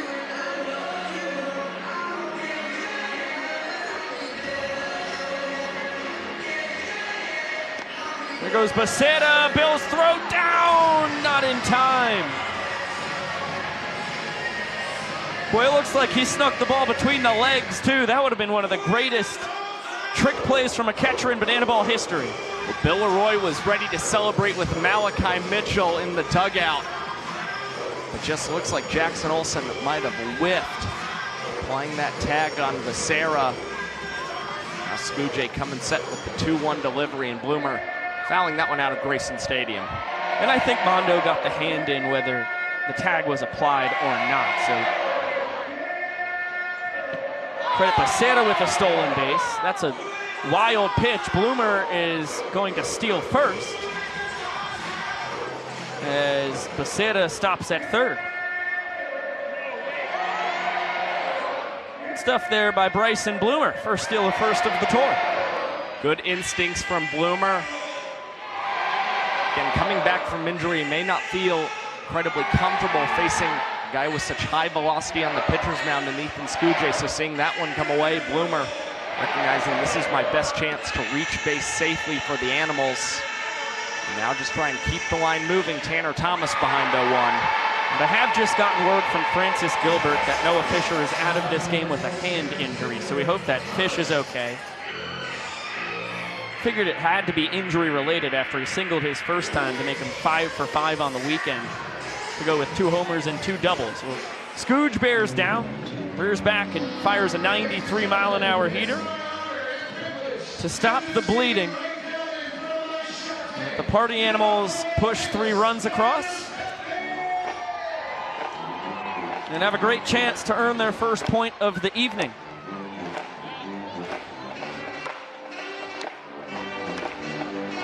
Scooge picks up a couple punch outs. The Banana Band blasts away and we get it down to Sam Bauman. Hey, Biko, Josh. We are amongst greatness here in Banana Land tonight. We're with the newly 13-year-old Tegan Coffey, who is joining us all the way from Milwaukee. She tried to get here for Banana Ball Camp this summer. Flights got canceled, but we made sure to get her here tonight. Tegan, talk to me about your Banana Land experience so far. It's been really cool being able to meet all the players, taking BP with them, and it's been just a fun game. Now, Tegan, you're a baseball pro. We got 44 for the great Hank Aaron. I know you yourself on the USA watch list for baseball. You got to work with one of your favorite players, though, today, Coach Rack. What was it like working with him? He have some good tips for you? You have any tips for him? He helped me fix my swing. It was really cool to meet him since he's been one of my favorite YouTubers and my favorite banana ball player, so that was just really cool. All right, well, the Bananas, they're up right now. They're down in this inning. We need about 4 runs to win. Any advice for the Bananas going out? What do they got to do to win this one, Tegan? Hit the ball hard. Tegan is a pro's pro. Biko, Josh, back to you guys. Thank you so much, Sam, and thank you so much, Tegan, for coming down to Savannah all the way from Milwaukee and getting to goof around with us this weekend. That is a wise youngster and an incredibly talented baseball player. I saw Tegan playing catch with Rack, taking some hacks. I mean, she has some serious skills. Impressive swings, by the way, in BP as well. Brandon Crosby will get a pinch hit opportunity here in place of Ty Jackson. And out of Mechanicsville, Virginia, coming to Banana Land out of the Pioneer League. And has not put up the numbers that he would like, especially after 2 great years in the Pioneer League, but has been very clutch, is a very patient hitter, and has some pop. Still looking for his first regular season home run. We watched him launch one in spring training. We saw Brandon Crosby last Sunday put up a pretty good game offensively for the Bananas. 2 for 3 day.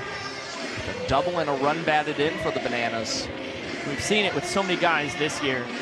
In your second year of Banana Ball, we see a big jump in production for hitters and pitchers quite often. That's a swing and a miss. Nice cutter on the payoff from Delano as he picks up his 5th K of the night. Garrett Delano has a lot of breathing room here in the bottom of the 5th.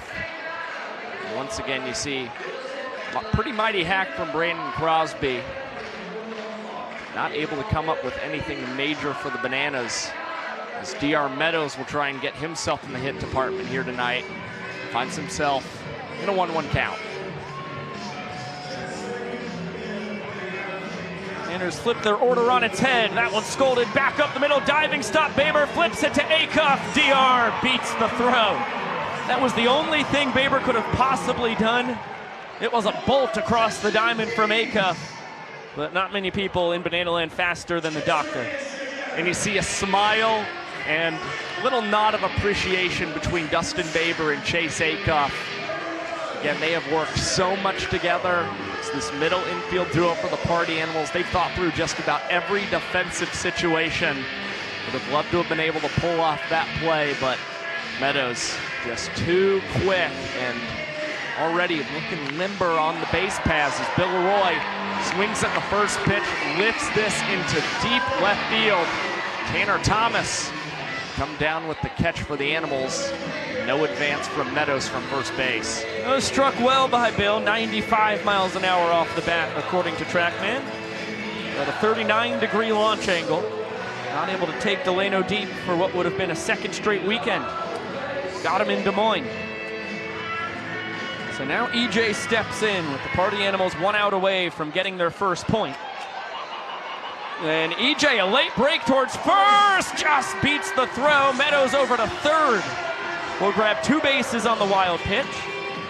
Eric Jones Jr. with his 3rd steal of first. And the Banana Ball IQ on display, because now the inning tying run comes to the plate for the Bananas.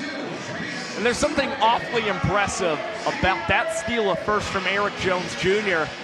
as he was standing in the batter's box waving at DR Meadows to advance up the second base, and then acknowledged himself that he had the ability to steal first for the Bananas and did so successfully. And really, really great base running from Meadows, making it all the way up to third base.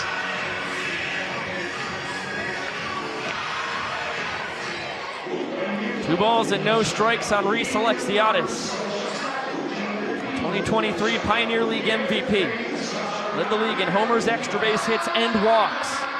And has a 3-0 count now.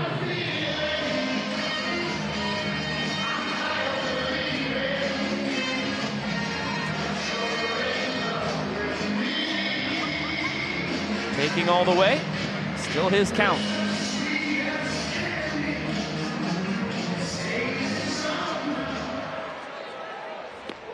Pitcher's pitch. Nice cutter on the 3-1. Count runs full. Yeah, Alexiadis nearly ready to step out of that batter's box, try and collect himself a base or 2 on the ball 4 sprint. Now Delano comes set with his payoff. This one lofted into right center field. Jake Skoll will take charge of this one and record the catch as the Party Animals finally collect their first point of the ball game tonight. They cut the Nanners lead in half just like that as we get another look at EJ's steal of first. Yep, waves on Dion. No, wait, I can take off too. Good chuck by Ballholm, just a hair late. And Jones Jr. now a perfect 3 for 3 in his attempts to steal first on the tour.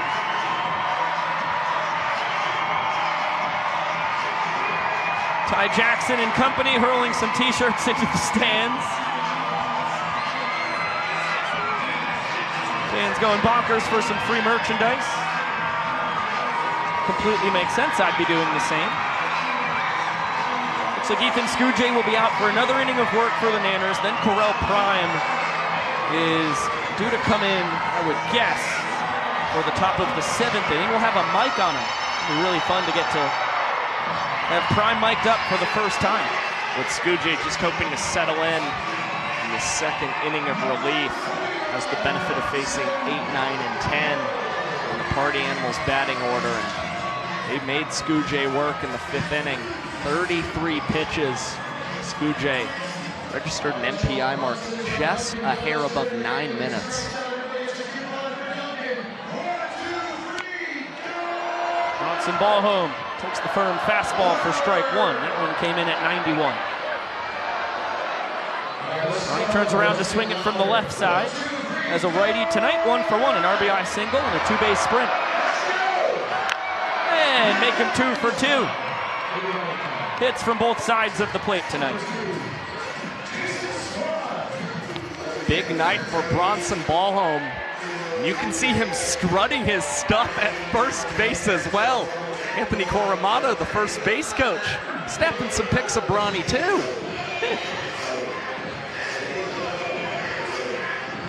Coramato comes to us. The Charleston Dirty Birds of the Atlantic League. We got a lot of Atlantic League talent, both on the field and added to the coaching staffs. Ray Ortega, rather, known as Rayman around these parts for the Nanners, comes from the Southern Maryland Blue Crabs. A lot of great minds, really impressive players added to Banana Land this year. That one, check swing, foul ball. We hope Bill Leroy's okay. Francis Gilbert, the athletic trainer, rushing out to check on the Nanners backstop.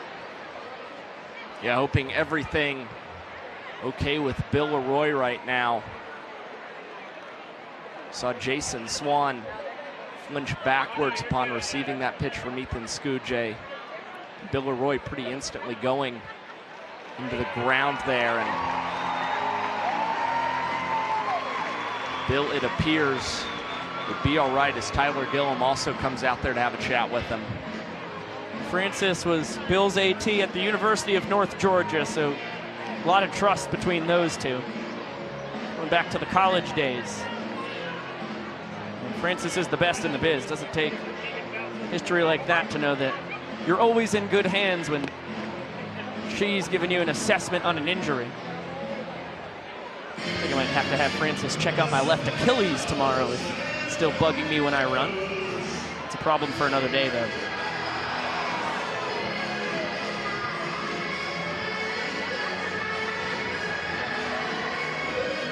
Party Animals, after claiming their first point in the 5th, looking to find some more offensive success against Scujay here in the 6th inning. Hussein, who is pinch run for Ballholm all 3 times he reached base. Back on the pickoff. I bet he takes off. No, he stays put. Good thing I didn't bet anybody anything. As DR behind the back. Second trick play of the night, 86th on the tour. And now 5 trick plays in the series for number 5 on the Bananas. And that trick play, not an easy one to make whatsoever. A low liner, and Meadows still sticking out that glove behind the back. Coming up with a really impressive catch. That one's missed. You're going to see both Swanee and Ballholm likely in scoring position for the Animals. Justin Baber downs Abruzzi. And now the pride of Babson Park, Florida will step in. Singled his last time.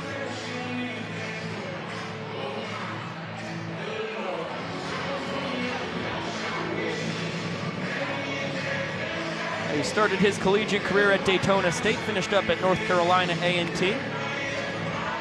He's had a great bat in his final year of college ball, hit .301.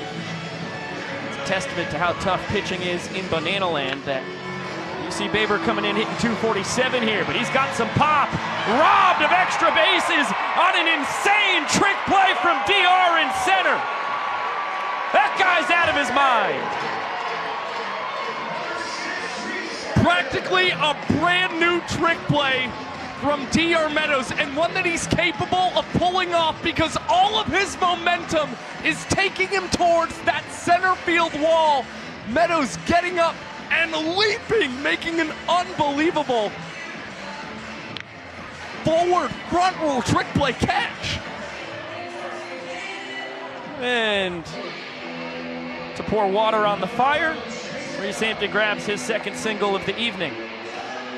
Hussein acknowledging the acrobatic catch for Meadows out in center. It was one thing just to get to that ball. I mean, that was robbery of what should have been extra bases for Baber. And then he added the flip to turn it into his third trick play of the night, 87th of the tour, and he has a very legitimate shot at reaching 100 over these last 7+ games. What a play! Jackson Olsen, sliding scoop. He takes the hit away from Chase Acuff to end the inning.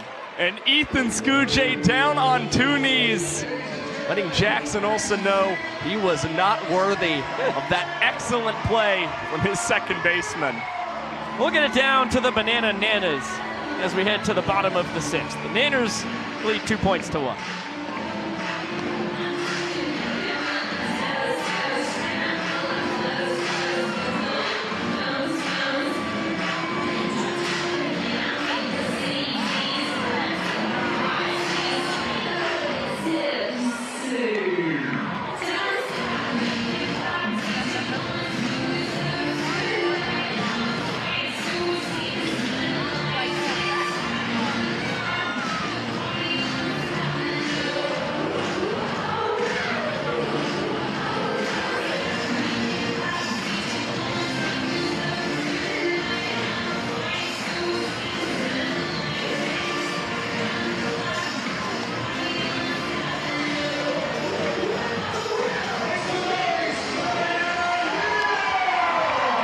The Banana Nanas stupendous as per usual.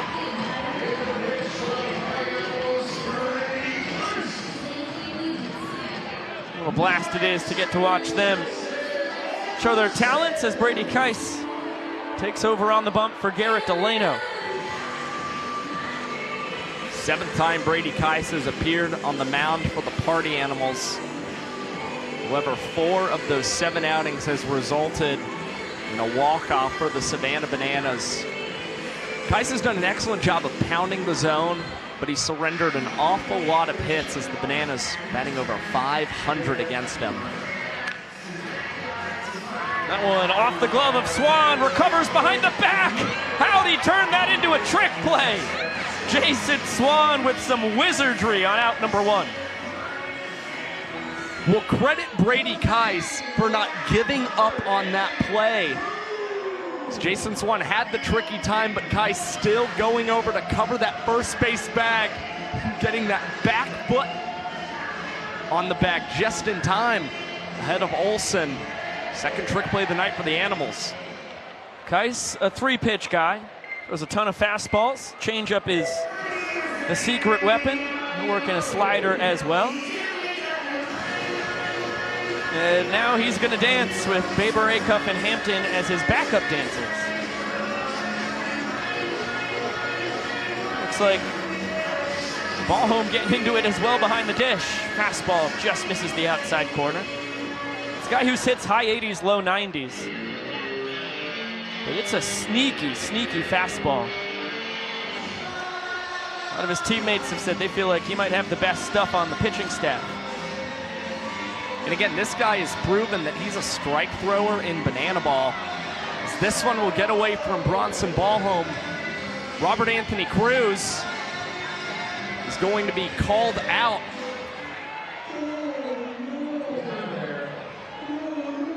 As I think Vincent Chapman is saying he left the box and is called out on strikes for it. It will not be recorded as a caught stealing of first base.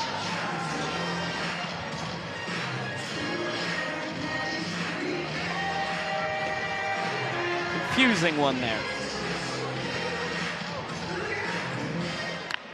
This one to Acuff, backhanded, tries to go between the legs. And boy, it was going to be tough to nab Hosley anyhow, but it'll go as a trick play missed in the book. The world's tallest hitter, Dakota Stilts Albritton. Here comes the 10-foot, 9-inch legend out of Ellaville, Georgia, Dakota Stilts Albritton.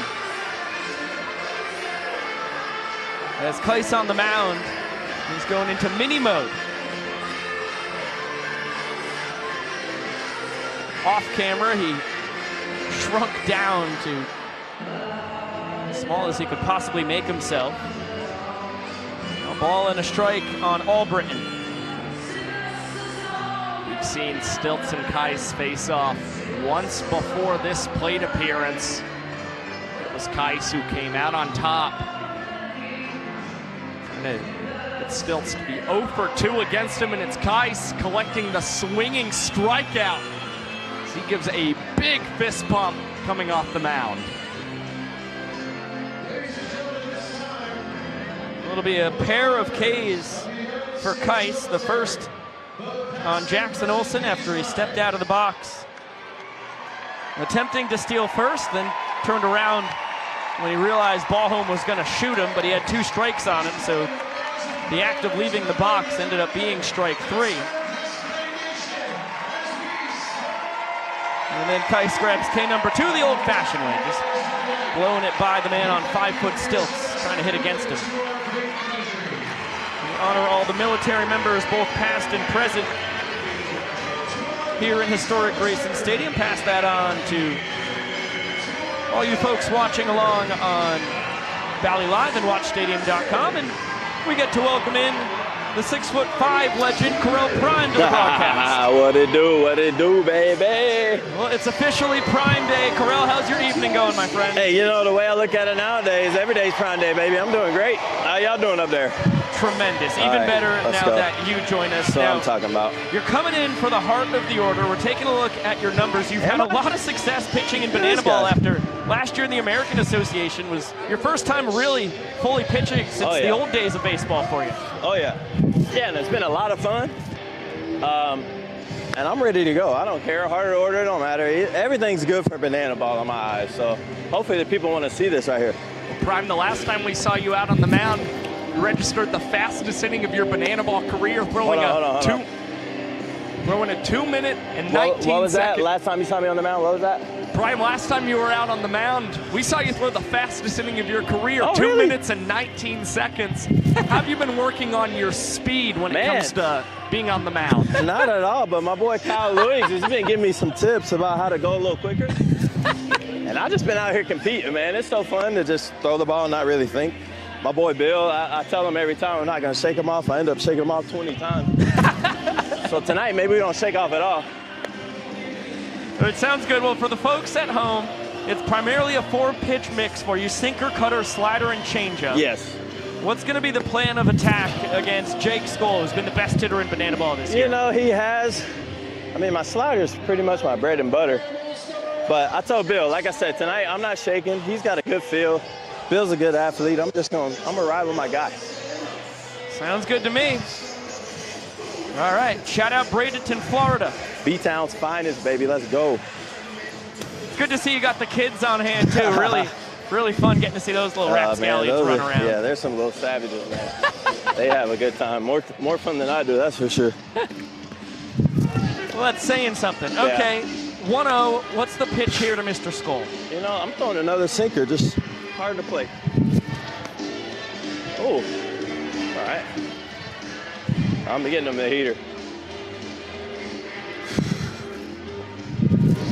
Yeah, there we go.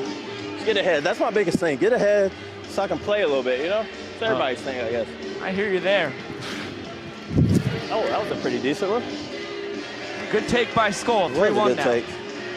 Got to challenge him. Oh, yeah. There we go. Right where we want him. 3-2. Let's go. Add to the excitement.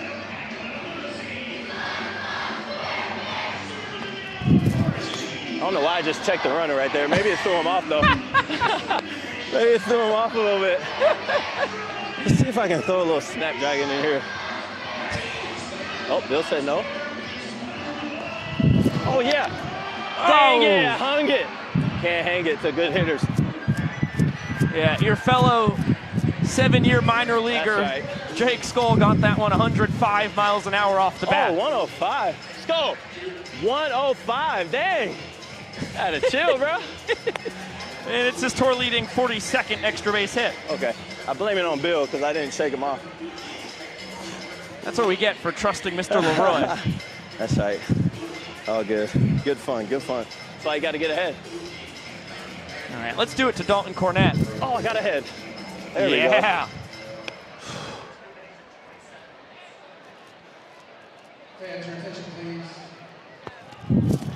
There we go. Backdoor bender and a beauty. There we go. That's the one I got to get to. That's just the bread and butter. Oh. Sprayed the other way. Ty There. Jackson. Well, that's good. That's Oh, Brandon Crosby is taking over for Ty. Showtime. Hey, hits cut off, baby. Come on now. I'm already tired enough talking to y'all.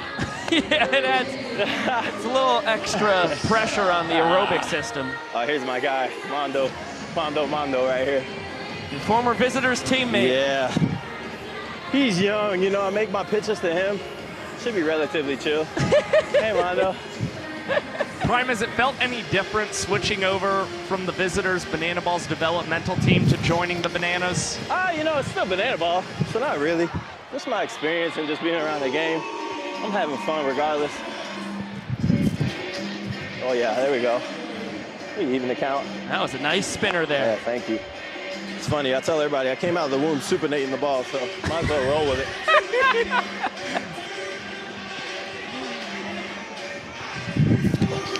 No, that stays fair. That's a great piece of hitting by Becerra. That is.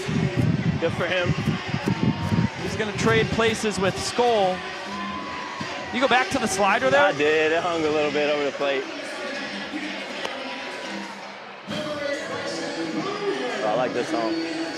Bloomer, a little steep. I just got to fill it up, let him get himself out, you know? I'm going to let the beat drop here. I'll be a fun guy. Why is he in the box already? This song's hard, man. Yeah,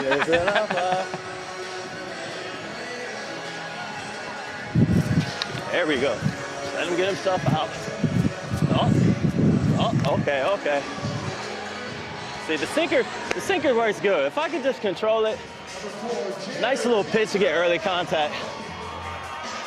I like hanging out with the boys, but I don't need to be out here that long, you know? Yeah. Yeah, you're sitting high 80s with the sinker. Okay, there we go. Good. Pretty much 88, 89. Yeah, Brett tells me all the time, just, hey, man, just nice and easy. I'm going to throw another one right here. Yeah, that was a good one. Look at that. Yeah, I like that. That sinker's getting you out. I like that.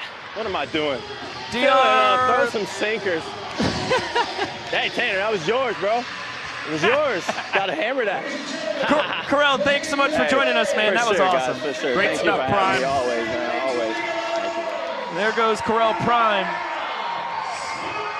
who is turning into a superstar here in Banana Land. Party Animals are able to scratch a run across, have a chance to tie this game in the points department as the splits take center stage.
Impressive dance number once again from the Banana Splits as we zoom in on Ryan Rodriguez taking over for Brady Keiss on the bump.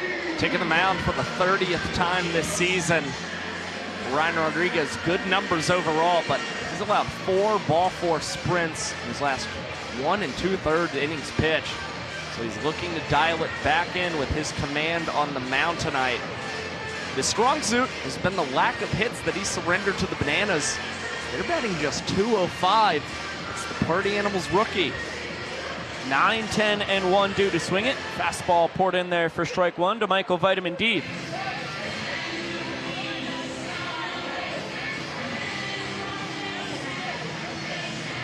Deeb with an RBI single back in the second, then a walk-off sprint to win the 4th. He's 3 for 4 on the weekend. Continues to swing a scorching hot bat. Former Notre Dame linebacker, Chicago White Sox minor leaguer after that. Has to be thrilled to see the Fighting Irish put a pounding on Purdue this afternoon. Revenge for the Northern Illinois loss. We're up 42-0 at the half.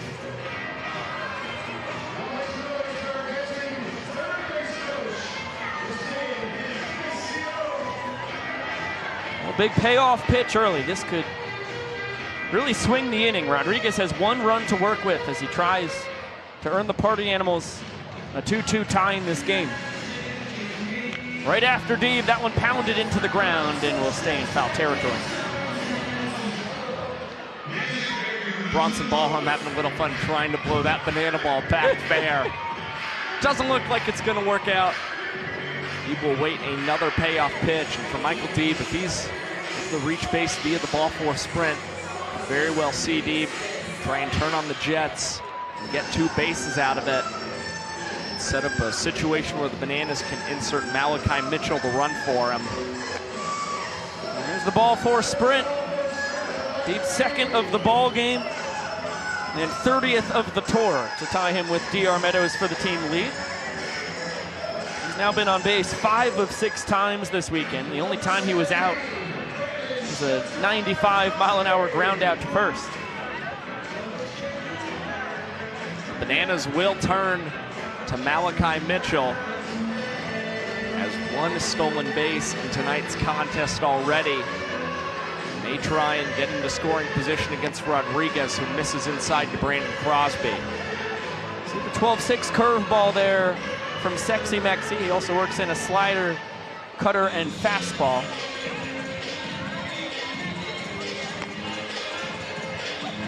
Gets the heater at the top of the zone to even up the count.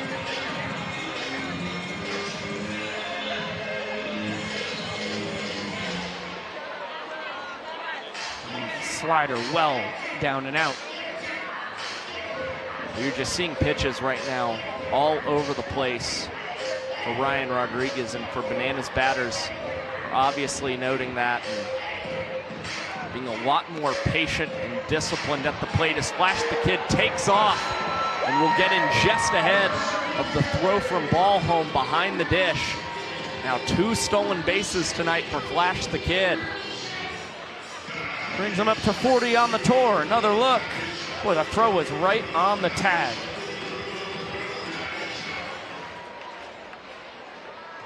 Good call out there by Jake Moore, though. Looks like Flash got in ahead of it as Crosby can't come through on the slider. Rodriguez with a big first out. Well, tough night for Brandon Crosby coming off the bench batting for Ty Jackson. Now with 2 punch-outs in the ball game. And Rodriguez trusting in his signature pitch, that slider, to come up with the K. And now it's in the hands of DR Meadows. Rodriguez wins the battle against his fellow 2023 Pioneer Leaguer. Now we're back at the top of the order. DR with a single his last time, leading the tour with this .364 batting average and .448 on base percentage. Not the guy who's going to extend his strike zone.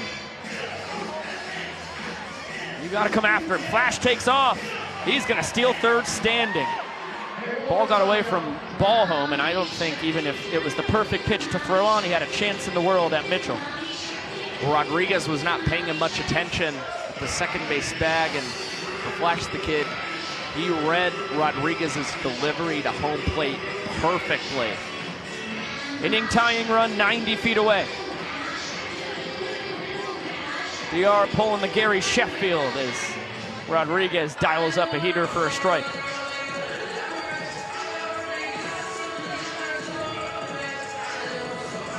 .3-1. Popped up, not deep enough to score Mitchell. In fact, it's not going to leave the infield. Swan has it and says, hey, take off, Flash.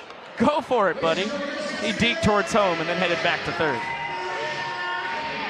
That is definitely one of the more disappointing plate appearances for DR Meadows in quite some time. It's been so good this season, leading all players batting with runners in scoring position.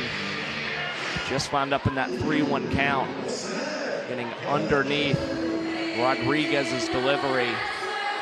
Now the Bananas trying to not strand Flash at third base. Bill Leroy will take strike 1.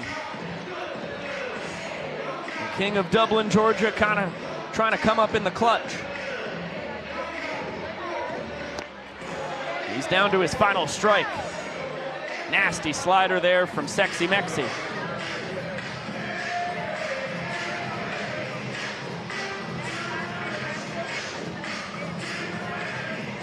The 0-2. All the way to the backstop. Here comes Flash. He's going to score. Innings tied at a run each.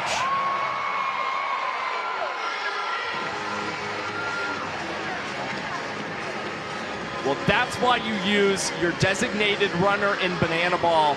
The Banana is able to keep the animals off of the board. And now it appears that they are going to call Malachi Mitchell out at home.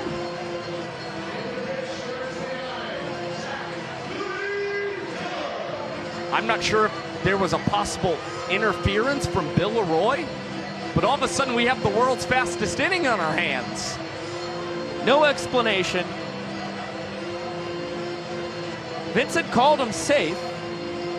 Definitely not interference on Bill. Did Bill strike out? How did that inning end?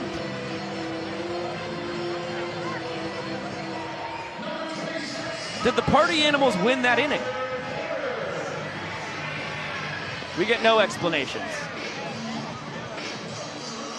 I couldn't possibly tell you what just happened. And I don't like to say that.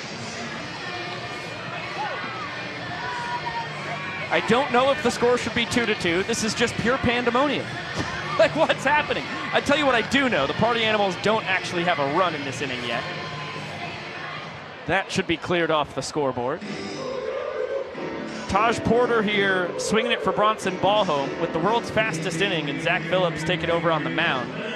Ronnie didn't have a chance in the world to get out of the gear in time to take the plate appearance, so Porter steps in and strikes out swinging. Always tough to be that first batter in the world's fastest inning situation where you really see Zach Phillips pitching as quickly as he can out on the mound. And for Philly, he feels like he's got something to prove for allowing his first earned run in a banana ball game since June 15th last night as Robert Anthony Cruz flashes the leather yet again in the ball game. A terrific diving catch to rob Jason Swan of a knock. Boy, that's a base knock. 6 out of 7 days a week. Problem for Swanee is Rack is spending his first night of the season in right. What a play. This one grabbed by Cox, throws it from the outfield. What a throw. Ended up at the chest of Eric Jones Jr., but Baber beats it out easily for his second infield single of the night. Cox showing off the range at shortstop. He got a little nervous when he offered the throw to Eric Jones Jr. that one could wind up going errant, leading to Baber taking more bases. Fortunately, just a single for Baber, and now Hampton with a 1-1 count. That's the third hit of the night for Reese Hampton. Right back where it came from. Philly just narrowly avoids the 93-mile-an-hour fastball. So it's 2-1 Bananas right now. Bill Leroy was given a strike 3 for stepping out of the box, technically, because he thought Malachi scored the inning-winning run. But he has to clear out of the box anyway for Malachi coming in to score, so I don't understand how the call is made there. If he stays in the box, then he's interfering with the play. We'll have to watch it back. Leroy's strikeout happens after Flash scores, which is how the Bananas end up tying the 7th inning.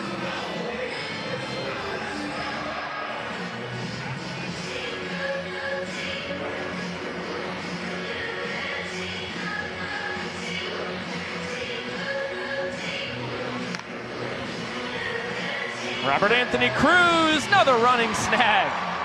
Putting on a clinic out in right as Phillips strands a pair. Great work from Zach Phillips, a 3-minute and 4-second inning. And Robert Anthony Cruz has been tested in just about every way in right field tonight and has excelled all night long defensively.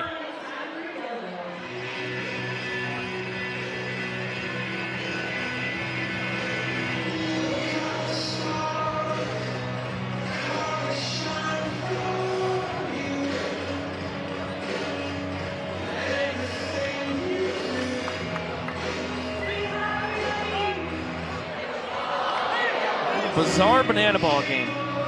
Seen Robert Anthony Cruz try to steal first base. It was a fortuitous ricochet right back to Bronson Ballholmes. Then he tried to head back to the box. He had 2 strikes on him, so that's clearly a strikeout if he's not attempting to steal first, which he abandoned that attempt and then meant he struck out. So that was a weird one. That was all the way back in the 5th inning. And then just recently, the bottom of the 7th, Vincent Chapman calls Bill Leroy out on strikes for leaving the box when Malachi Mitchell is coming in to score from third.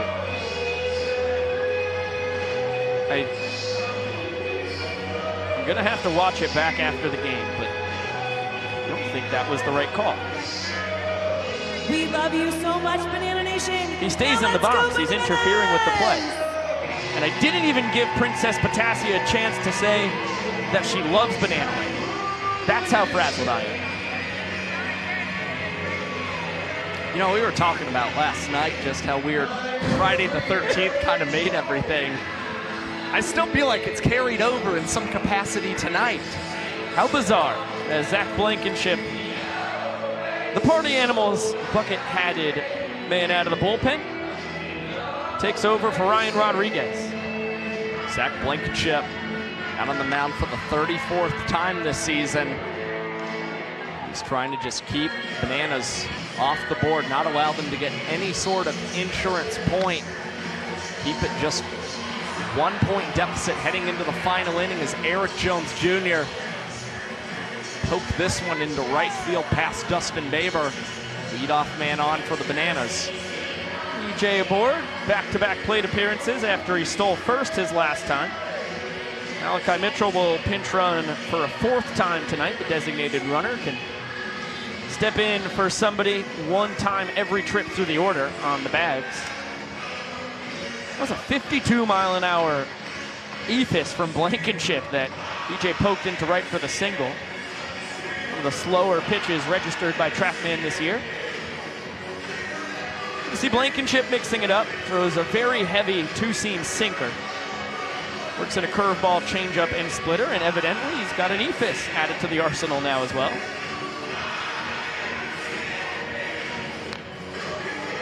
Just jumped ahead of Alexiadis, a ball and 2 strikes. Blankenship out of Fleming Island, Florida, just like his left fielder, Mr. Tanner Thomas. Grew up great friends. Boy, he caught Flash leaning towards second. Malachi able to dart back to first just in time. You can see Malachi saying a couple things to Zach Blankenship, trying to get his attention. Now testing ball home yet again. Flash the Kid will take second base. And we will see if there's any kind of interference call coming from Jake Moore. There will be. Flash will also be credited with third as Dustin Baber just couldn't seem to get out of Flash's path. I think Malachi had third pretty easily, whether Baber could get out of the way or not. It's like a little showmanship there from Flash to make sure that Jake Moore saw the contact. So the inning-winning run at third. Bananas trying to add a point before we reach our final inning. And that one fouled straight back. We'll do it again. Malachi with 3 stolen bases tonight. 4 stolen bases tonight. Up to 42 on the tour. Check down to first. Chris Walker says that Alexiadis did not go around. So the count is full. That should have been ball 4. Instead, we'll get a payoff. Swing and a miss. Blankenship dials up a heater right down the middle, gets the strikeout.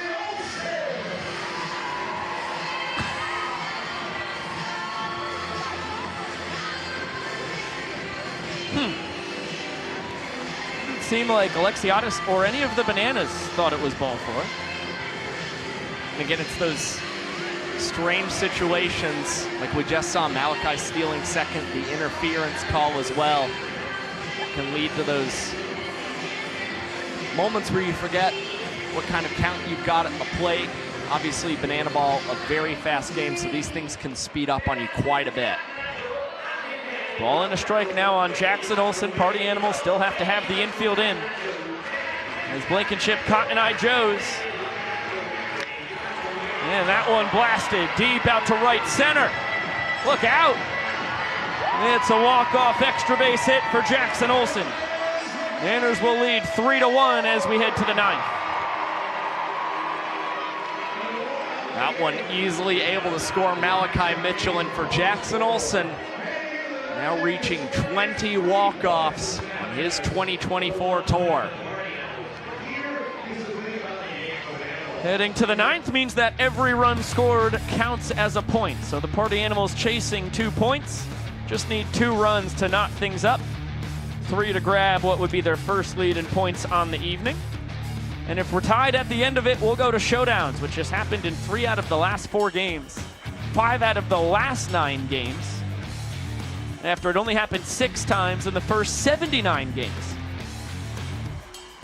It's been crazy times in Banana Land. And these back and forth roller coaster ride games also led to some really bizarre ones these past 2 nights. Austin Krasminski taking over on the mound for the Nanners. Take a look at his numbers on what's been a really terrific first year in Banana Ball. Toeing the slab for the 43rd time this season. And Austin Krasminski on a streak of 4 consecutive scoreless outings for the Savannah Bananas, throwing very well as of late. 123 ERA plus, indicating he's been 23% better than the tour average pitcher this year. And as far as his save opportunities have gone, Krem with 10 saves in 12 tries here in 2024.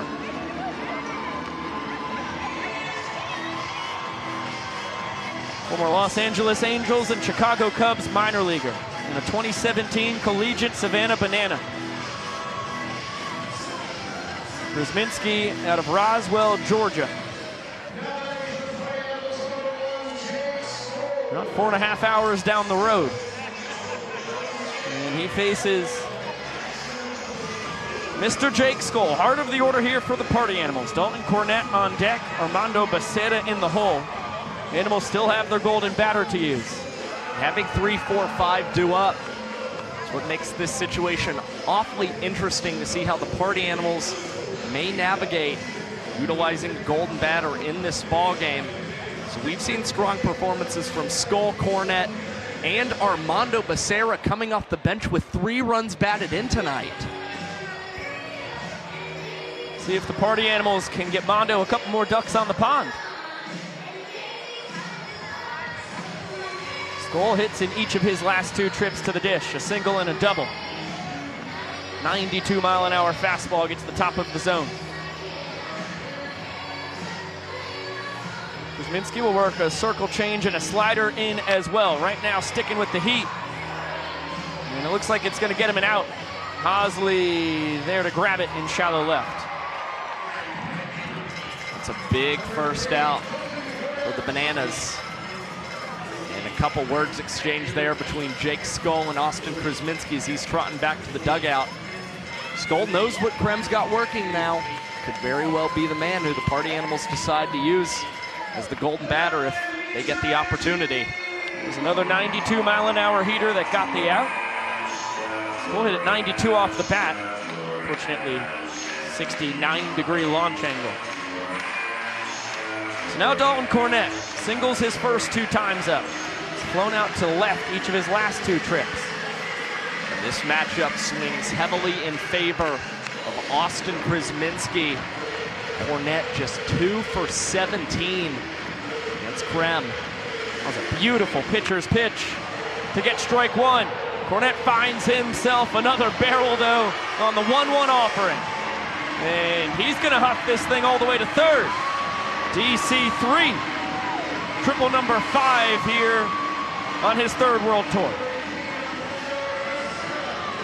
Again, not prolific speed for Dalton Cornette. He has a great hard hit rate this season. It's a big reason why we see him with 5 triples in 2024. Important part for the Party Animals is now Armando Becerra represents the tying run. He's already driven in 3 tonight. He's faced Kuzminski a couple times. Saw a very aggressive swing on the 92-mile-an-hour heater there.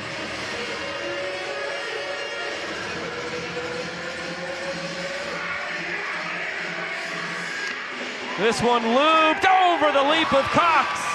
A 4th RBI for Becerra, and it's a 1-point game. Becerra gets the Party Animals closer to tying this ball game. They've got to be pretty happy they've got him on first base with 1 out. Becerra, a man that they've used as a designated runner a handful of times over this last month and a half. He's already stolen second once tonight. Fastball for strike 1 to Bryson Bloomer. Armando 6 for 7 in his banana ball career in his stolen base tries.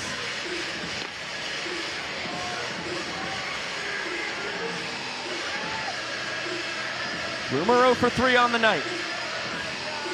Represents the go-ahead run. Fouls it off himself.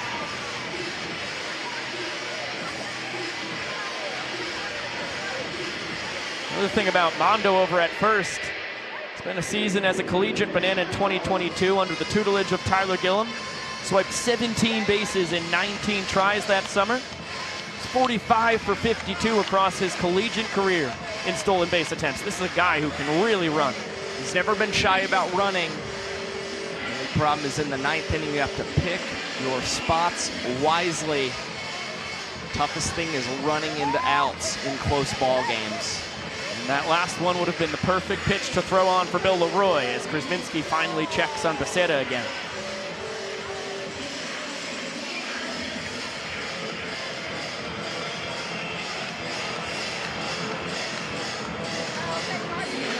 The 2-2, fouled straight back, we'll do it again.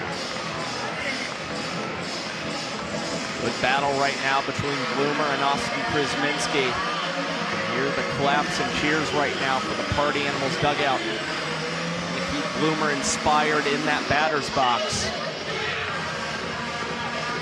Mondo was leaning towards second. Gets back safely on the pickoff attempt. EJ wants the Bananas to challenge that. And they will.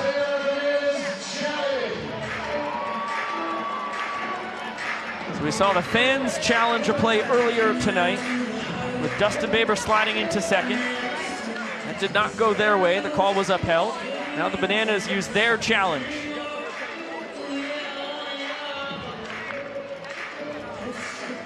Not going to be overturned on that angle, that's for sure.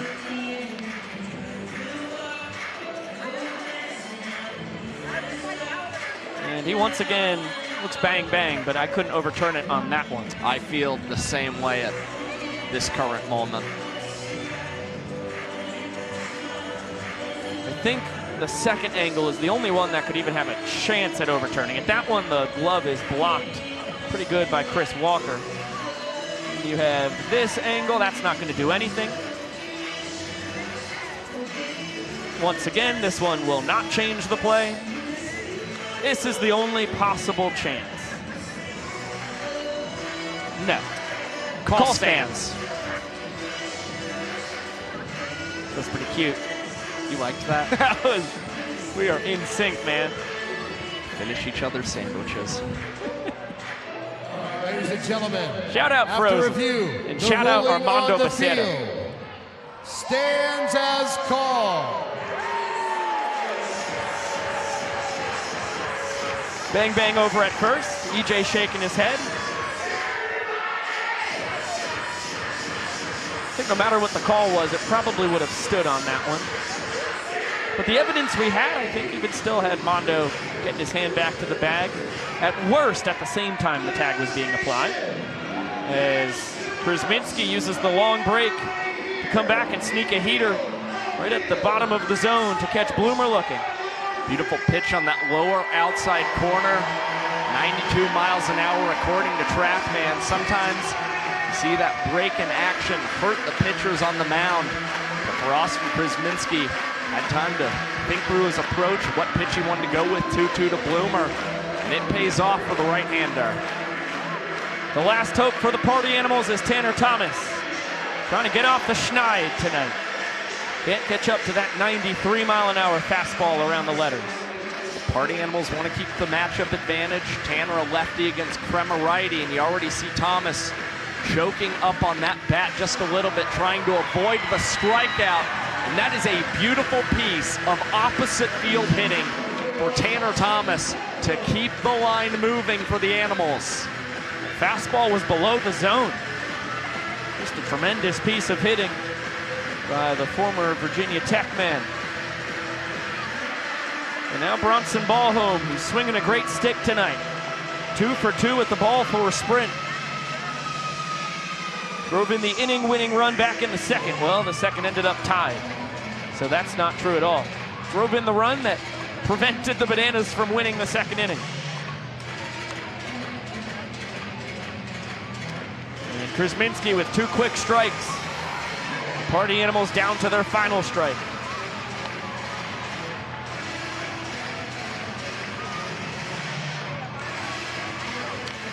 Popped, left side. Cox on the run, he can't get there, it dinks it in front of Crosby. Mondo comes in to score, and we're tied at 3. Bronson Ballholm delivers a 3-hit game for the Party Animals rookie backstop. And the Party Animals once again mount an impressive 9th inning rally in Savannah, Georgia. 92-mile-an-hour fastball. It was 67 off the bat. But it's not how hard you hit it, it's where you hit it. Pulled off the old Wee Willie Keeler. Dropped it in where the Bananas could not get to it. And now the go-ahead run is at third. Ball home with some insurance over at first. Jason Swan, a swinging bunt. He placed it perfectly. And the Party Animals lead 4 points to 3. Swanee with his second stake of the ball game.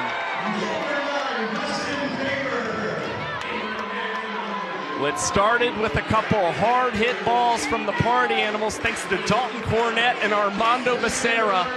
And now it's even the soft ones going the way of the boys in black and pink. Ball home with the Texas Leaguer in left field. And Swanee's little dribbler putting the Party Animals out in front. High chopper. Olsen will grab it. Well, he is standing on second. And that ends the bleeding. All Austin Krasminski could do was smile. An RBI blue base hit to tie the game, a swinging bunt to take the lead. And the Party Animals are 3 outs away from winning this 3-game series here in Savannah. What a clutch 3-run rally with the final 2 scoring as the Animals were down to their final outs. Their final out, rather. They were even down to their final strike with ball home at the dish. And now Dylan Porter will be tasked with earning the save tonight. A big situation for Dylan Porter, who we saw appear last night for the Party Animals, tossing 22 pitches out on the mound, but was only able to record 1 out before allowing a walk-off to the Bananas, mostly due to his 2 ball-4 sprints out on the pitcher's mound. Porter this season, 2 for 3 in save situations. Started splitting the closer role with Drew Gillespie. It was Gillespie who really took over full-time for the Animals, and Porter trying to prove himself here tonight. Again, get the Animals a much-needed series victory.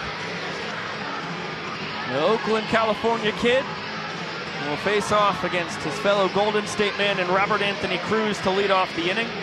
Then Danny Hosley and Ryan Cox do the swing it afterwards.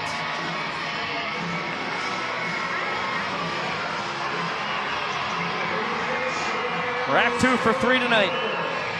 2 singles, 2 runs scored. He represents the game's tying run. The former Washington Nationals minor leaguer. It's the man out of the University of New Orleans. Dylan Porter's got a live fastball, sits in the low 90s. And Rack was trying to tie this ball game in one fell swoop. Ends up fouling that out of play.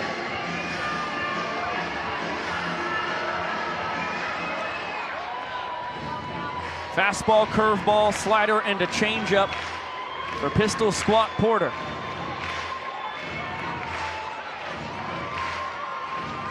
Cruz and the Bananas behind him. It's all about trying to stay patient in that batter's box. Of course, command has been back and forth this year for Porter, who delivers an 0-1 that's chopped right to Jason Swan.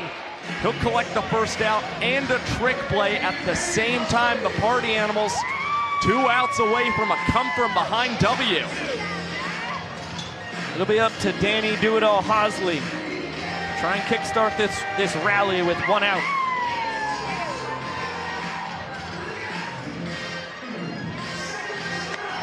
See the Bananas dominating in the trick play department for the 2nd straight night.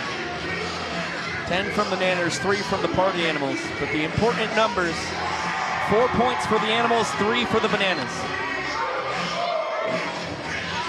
Porter looks dialed in. Ball and a strike here on Danny Hosley. A reminder that the Bananas still have their golden batter. Although Ryan Cox sits in the on-deck circle, it could be a spot to insert one of the big boppers. We saw the Bananas bat Eric Jones Jr. as the golden batter a night ago. With Dan Oberst out, could very well go to EJ yet again, who's had strong numbers against Dylan Porter this season. 2-1, make it 3-1 on Danny Hosley. Been swinging a hot bat as of late, although he's 0 for 3 tonight.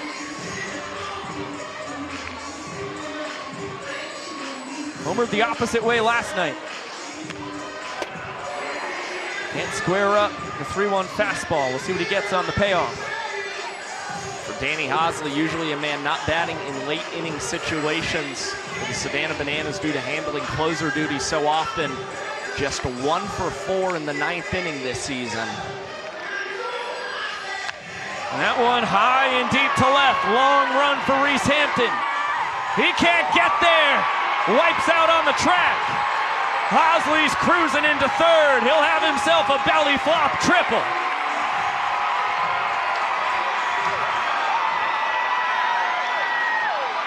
The crowd getting rowdy here in Savannah. Hosley with the biggest knock of the night for the Bananas. Now they are going to announce their golden batter tonight. Brian Cox is their golden batter. Please welcome Eric Joe. And for the second straight night, EJ is the golden batter. Still looking for his first hit and a golden batter opportunity. Obviously, EJ would love a base knock, but would also be just as happy with elevating this ball to the mid to deep portion of the outfield. Come up with a sac fly for the Bananas as he drives this one deep to center field. Hampton with the beat on it will come up with the catch, and Hosley will be able to tag easily as the Bananas claim their 4th point of the ball game. We look primed for a second straight night of showdown tiebreakers. Good job there by EJ. Only takes 1 pitch. Gets himself the sac fly. Drives in his 46th run of the year. And we're knotted at 4 points each. We're 1 out away from 4 out of the last 5 games going to showdowns. Michael Vitamin D will have something to say about it. 1 for 1 with 2 sprints tonight. He's already driven in 2 runs. He's leading the Bananas with 49 RBIs on the year. He's played 5 straight games with an extra base hit for the Savannah Bananas. Obviously looking to elevate here against Dylan Porter. Only 1 home run on this year's World Tour. If he could collect his second, it would be one of the biggest here in 2024. And this guy is dialed in. And ahead, 3 balls and a strike. Fastball, TrackMan had it at 90 and missing by a couple inches out. Good call by Vincent Chapman. Dangerous pitch here to Deeb.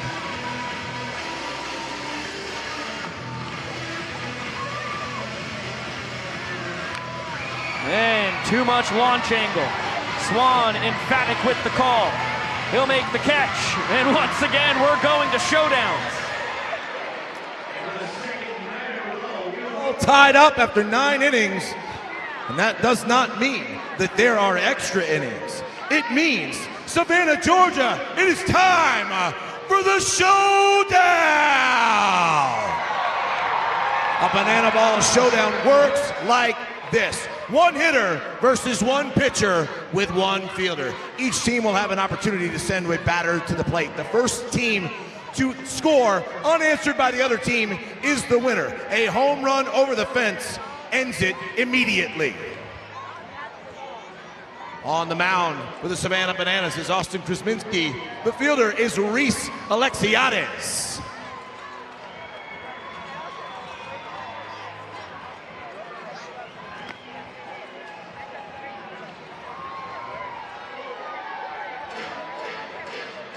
In the showdown for the party animals, please welcome Reese Hampton. Brett Helton and the boys are fired up. They took a 3-run rally in the top of the 9th and a response of 1 run from the Nanners in the bottom half. For the 4th time across the last 5 games, we have reached showdowns. We saw Danny Hosley pitching last night in showdowns for the Bananas. Again, they stick with the man who's got the good arm in Austin Krasminski. He's had 3 showdown shutdowns in 8 opportunities this season. And you got to look, the same 3 guys projected to bat for the Party Animals that we saw last night. And it was Reese Hampton who was able to collect the walk-off to start round 1 night ago. It is damage against a Danny Hosley fastball. It's a similar matchup against Krasminski. A little more velo, but a 3-pitch guy. Fastball, changeup, breaking ball.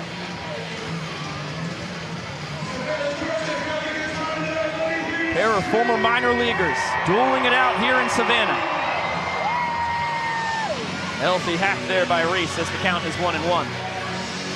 Krasminski sitting at 93 now with the gas. Well, as far as playing the traditional 9 innings of banana ball has gone, Austin Krasminski held Reese Hampton just 2 hits in 19 at-bats this season. Hoping for the showdown shutdown in round 1 as Hampton skies this one out to deep right field, and we'll see if Alexiadis can get this to Krem in time. Hampton racing around third as Krasminski fires it into Leroy. And it's a showdown shutdown for the Kriz Monster.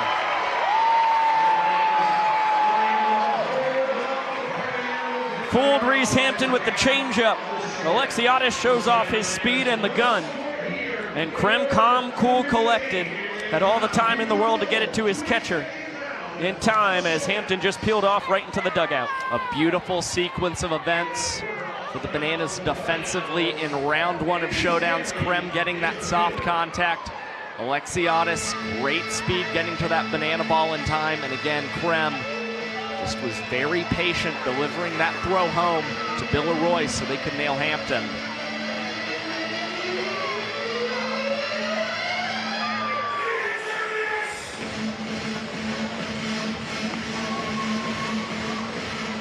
It'll be Dylan Porter back out on the mound, who allowed the 1 run in the bottom of the 9th that got the Bananas to this showdown opportunity. He has Indiana Stanley as his defender. And here comes Eric Jones Jr. to lead things off for the Nanners in showdowns. And things very much different for the Bananas tonight. And the information we got from Tyler Gillum and Adam Byron, Bill Leroy and Robert Anthony Cruz slated to possibly bat in showdowns if we go more than 1 round. Neither guy has accumulated a showdown plate appearance here in 2024 as EJ takes strike 1. Nice curveball there from Porter to jump ahead. Back to the bender, barreled by Jones Jr. Stanley's off to the races. The ball will not make it to the track. Porter out to be the relay man. It's going to be tight. Indy fires it in. Here's the relay from Porter. In time! A strike from Dylan Porter. We're going to round 2. Great job by Indiana Stanley using the speed to get all the way out to the banana ball just in front of the warning track. And for Dylan Porter, also did not rush himself, and that was as perfect of a strike to Bronson Ballholm as you could possibly get. Another look. Indy did not waste any time. Curled it in, perfect to Porter, right around the head. He turned around the wrong way when it comes. Relay mechanics did not get sped up. On the tag for Ballholm, who did not give Jones Jr. any angle at home plate. And now we're going to have a new man on the mat for the Bananas. Austin Krasminski is relieved by Archer. A very interesting scenario here for the Savannah Bananas. We've never seen Andy Archer appear in showdowns before. This is a big moment for the big rookie right-hander. Who will Jake Skull here in round 2? He's only been shut down once in showdowns this year. Another battle between a couple boys from the Atlanta area. Archer out of Milton, Georgia. Comes to banana ball from Georgia Tech and the University of Hawaii.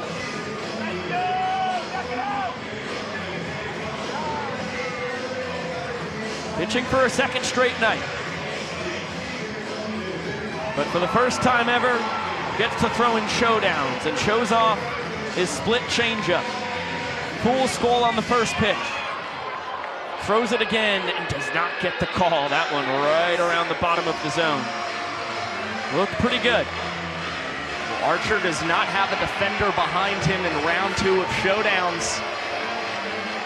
And for Austin Krasminski threw 23 pitches in the ninth, 3 pitches in round 1 of showdowns. The Bananas looking for somebody who's got fresher legs, but it's Archer who gets the comebacker right to him. And he's going to allow Skol to round the first 3 bases and wait for him at home plate to successfully apply the tag and get his first career showdown shutdown. Well, he's gonna have to chase Skol backwards around the bases. Bill told Andy, hey, you gotta take off, man, because we've seen some evasive maneuvers around home plate. Skol has now deked out Archer. And now we'll flip it to Leroy, who doesn't grab the ball, but Andy cleans it up. Things got way more interesting than it should have. In the end, it is a showdown shutdown for Andy Archer. A wild sequence of events. And seeing what we saw, Jake Skol should not have moved out of the baseline. Instead tried to slide in as Leroy was receiving that banana ball. You can see even a point of Skol with that bat telling Andy Archer, hey, you got a little lucky there. Correct. Good job by Andy. Throws 4 straight split changes. And gets the former first rounder to tap one softly right back to him. So Dylan Porter is going to have to produce another showdown shutdown to get us to round 3. And Bill Leroy is going to be trying to make the trip 360 feet around the bases to walk it off for the Nanners. And what an incredible moment for Bill Leroy, part of the first ever banana ball game way back in 2020, and yet this is the first time in his illustrious banana ball career he has ever received the opportunity to bat in showdowns for the Savannah Bananas. He is trying to make himself the hero here on night 2. This is a guy who had the second plate appearance in banana ball history. A 4-base sprint to drive in 2. Ben Anderson in front of him. For all those folks out there looking for a fun fact to throw in your banana ball trivia. Bill's 0 for 3 tonight. Did work a ball 4 sprint his first time, scored the inning-winning run all the way back in the first inning. But when we look at the numbers from a month ago for Bill Leroy, the second highest slugging percentage on the team, did a very good job of hitting for extra bases, obviously tagging a lot of balls. That's why the Bananas trust him to bat in round 2 against Dylan Porter. The key, of course, is hard contact. As Bill does not chase the curveball. Porter wanted the strike called. It was right around the bottom of the zone. I think it was low. Dylan walks around the mound. He's got to compose himself. Now behind on Leroy.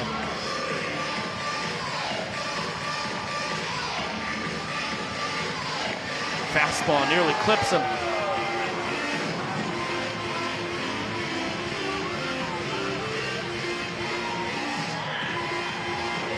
Dangerous 2-0 pitch here. We are 1 ball away from seeing a showdown chase. If that happens to be the case, Dylan Porter will have to receive the ball from Bronson Ballhome. The designated white line drawn just beyond home plate down that first base line. And then follow Bill Leroy around the bases. Once Porter reaches third, he can offer his throw home to his catcher, try and get the shutdown. Bill was swinging on 3-0. He takes that one high. Here comes the exchange. Porter on Leroy's heels. Dylan's an athlete. Here he comes, touches third, throws on the run. Ballhome able to scoop it. puts the tag on. We're going to round 3.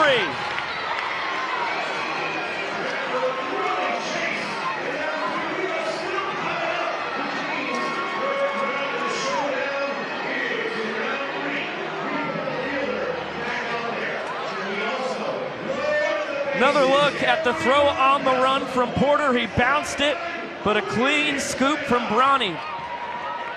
And on his second attempt, he gets the tag on Bill to get us to round 3. That's the first showdown chase we've seen all season long. And the Party Animals executed to perfection.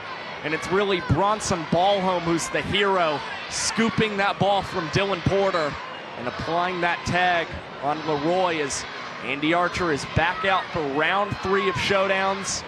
Will have his defender in Reese Alexiadis behind him, but of course, in round 3, for the rest of this ball game, depending on how many rounds of showdowns we see, these teams will start with the bases loaded. Every run scored counts as a point. We came into showdowns 4-4. We have seen showdown shutdowns from each side across the first 2 rounds. But now Baber leads off third, Skoll off second, and Reese Hampton from first. Although leads off is the wrong terminology. They have to have a foot on the bag until the ball is put in play. Archer threw 4 split changes to Skoll to get the shutdown in round 2. It'll be fascinating to see how he attacks Chase Acuff here in round 3. Well, so far, it's been a good season for Andy Archer when facing Chase Acuff. Acuff with 3 hits in 15 at-bats against Big Arch. As he delivers his first pitch, it'll miss low. Here's his first fastball that he's thrown in showdowns. Came in at 91 according to TrackMan. Goes right back to the changeup and gets a swing and a miss.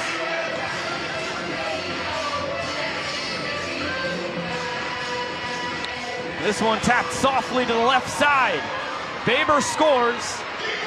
Skoll's racing in. Throw from Alexiadis won't be in time to grab him, but it will gun down Reese Hampton, who tells Acuff to reverse course. And now we've got another cat and mouse game. And Alexiadis standing on third base.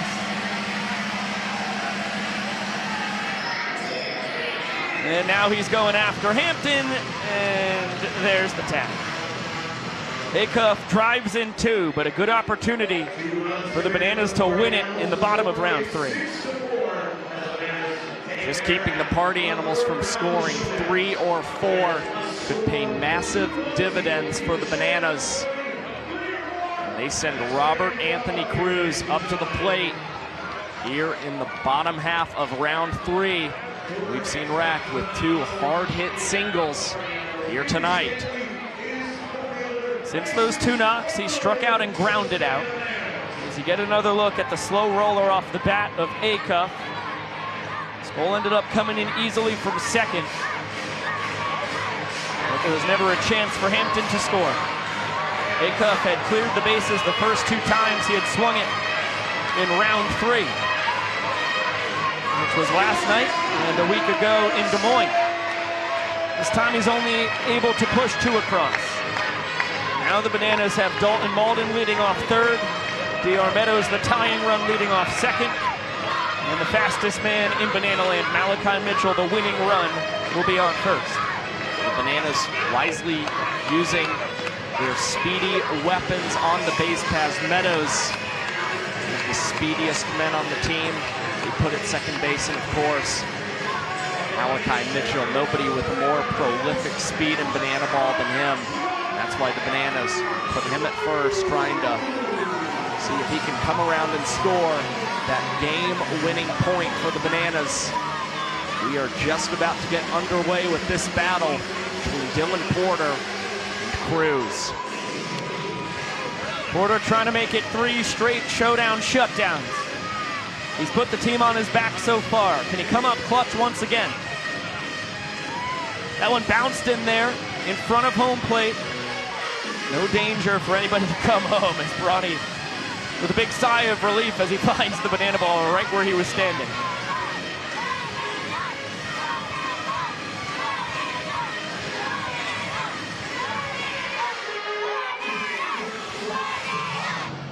Porter taking his time.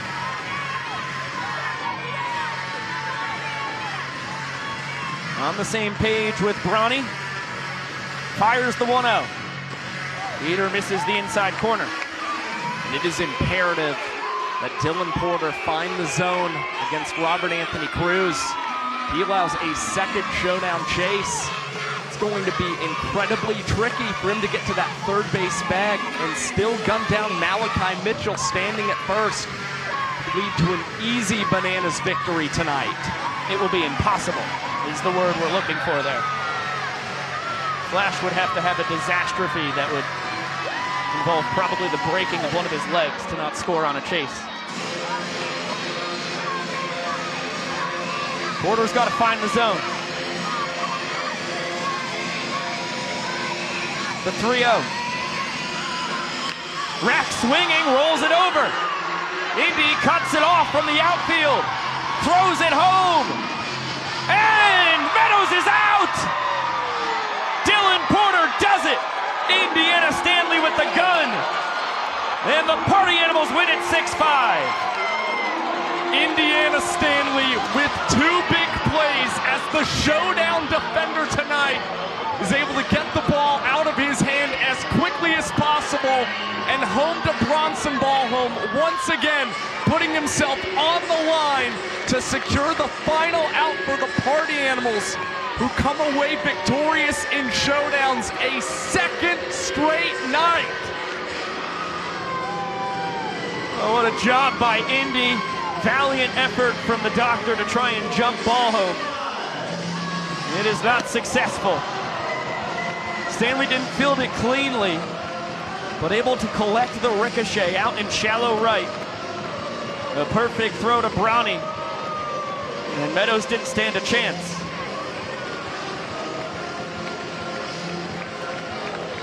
Let's get it down to the field to Drake Toll with Dylan Porter.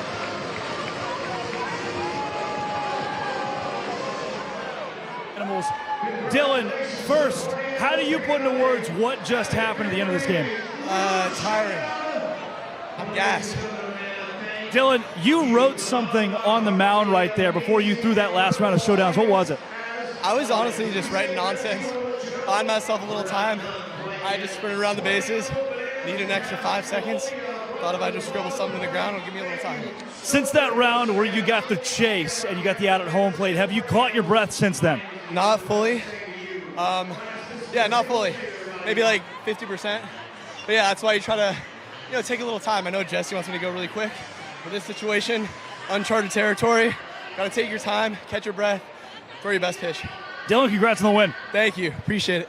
He wrote nonsense on the mound, Biko. Nonsense on the mound. I wrote the word nonsense. I don't know, but it worked. Party on. Whether it was the word nonsense or just nonsense in general, it did the job.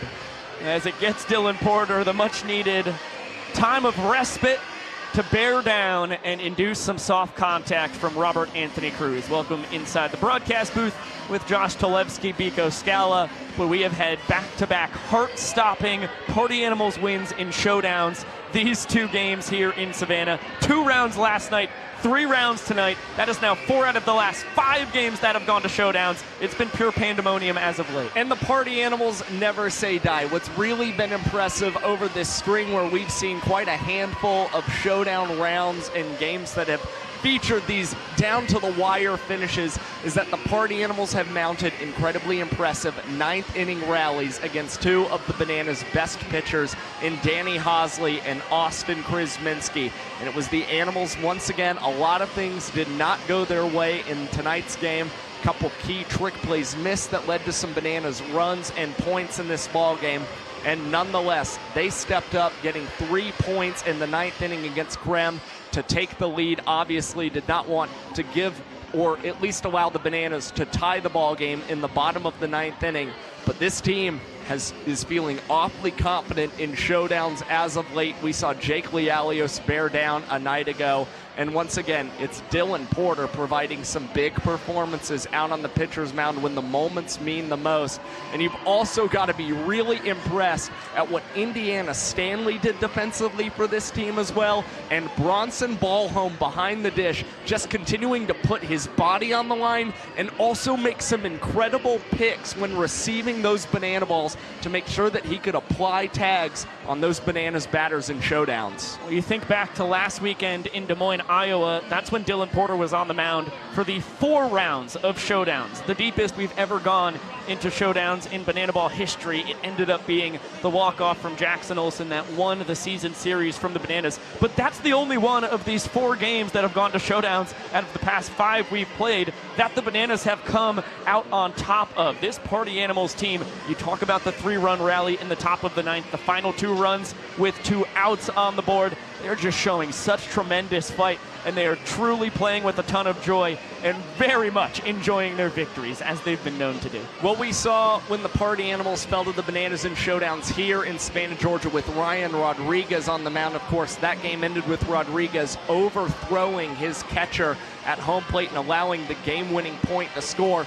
And ever since then, you have seen the Party Animals really clean up their showdown defense overall and have a multitude of guys ready to inherit these situations and handle the moment in a apropos manner, I would say. It was really another incredible performance from Dylan Porter, and what stands out, he fell behind Robert Anthony Cruz 3-0, and nonetheless, when Porter needed to throw that strike, he got it over the plate to Cruz and let everybody else do the rest. A big, big series win for the Party Animals here tonight in Savannah. So tomorrow they will go for the sweep. It will be 1 p.m. Eastern as far as first pitch goes. We'll be back on the Savannah Bananas YouTube page for that. This is a Bananas team that came into this series 13-3 in Savannah, and now the Party Animals have won back-to-back nights in showdowns. They have both been absolutely thrilling victories. We'll see if they can get the sweep on the morrow. Now, tomorrow we will be giving away not 1, not 2, but 3 pairs of shoes! Yes, correct. 3 pairs of shoes thanks to our friends over at Zappos, so do not miss. That will be giving away the buzzword around the 7th inning, and of course the shoes on the post-game show. Before we put a bow on this one, get a couple hours of snoozy time and see you back early tomorrow afternoon. We do have to shout out the cast and crew that made this show possible. It starts with our coordinating producer, Chad Reese, with the best hair in Banana Land, the straw that stirs the drink of BTV. Now, when it comes down to the first base camera, that would be Lexton Fowler, Battlestar Galactica, who is Lex enough. You can confirm that. On the third base cam, Emma Bates, a rising star here in BTV world. On the high home, just below us in the Shark Tank, that would be Sophia Peach, the best in the biz. On the high first camera, Kwanzi, one name, you know him, and son of a gun, you love him. On the center field camera, Hope Peters braving the scaffolding and doing a heck of a job out there. On the wireless cam, Justin Gordon flying all over historic Grayson Stadium when it comes to the folks in the control room. And you know what, we gotta throw Clayton Franklin. Sure, he's in the control room. He was also out on the field miking guys up. He was our audio engineer tonight. When it comes to the folks who we do not let out of the control room, that would be our director, Mr. Chris Haynes. Hainsey calling all the shots tonight. Our technical director, Griffin Ellis, pressing all the right buttons at all the right times. On the replay, Keegan Woods dominating a couple challenges this evening. On the audio, Gwen Giddo handling everything on the 1s and the 2s. The score bug, Frank Giddo. The graphics, Julia Massey, and the statistics on said graphics, that would be Mikey O'Connor. It takes an army, and boy, am I proud of this crew. Same goes for my color commentating extraordinaire, the statistical savant of Banana Land, Josh Talevsky. Terrific tonight, buddy. Biko Scala, you are phenomenal as well. There's nobody that I would love to witness showdowns with.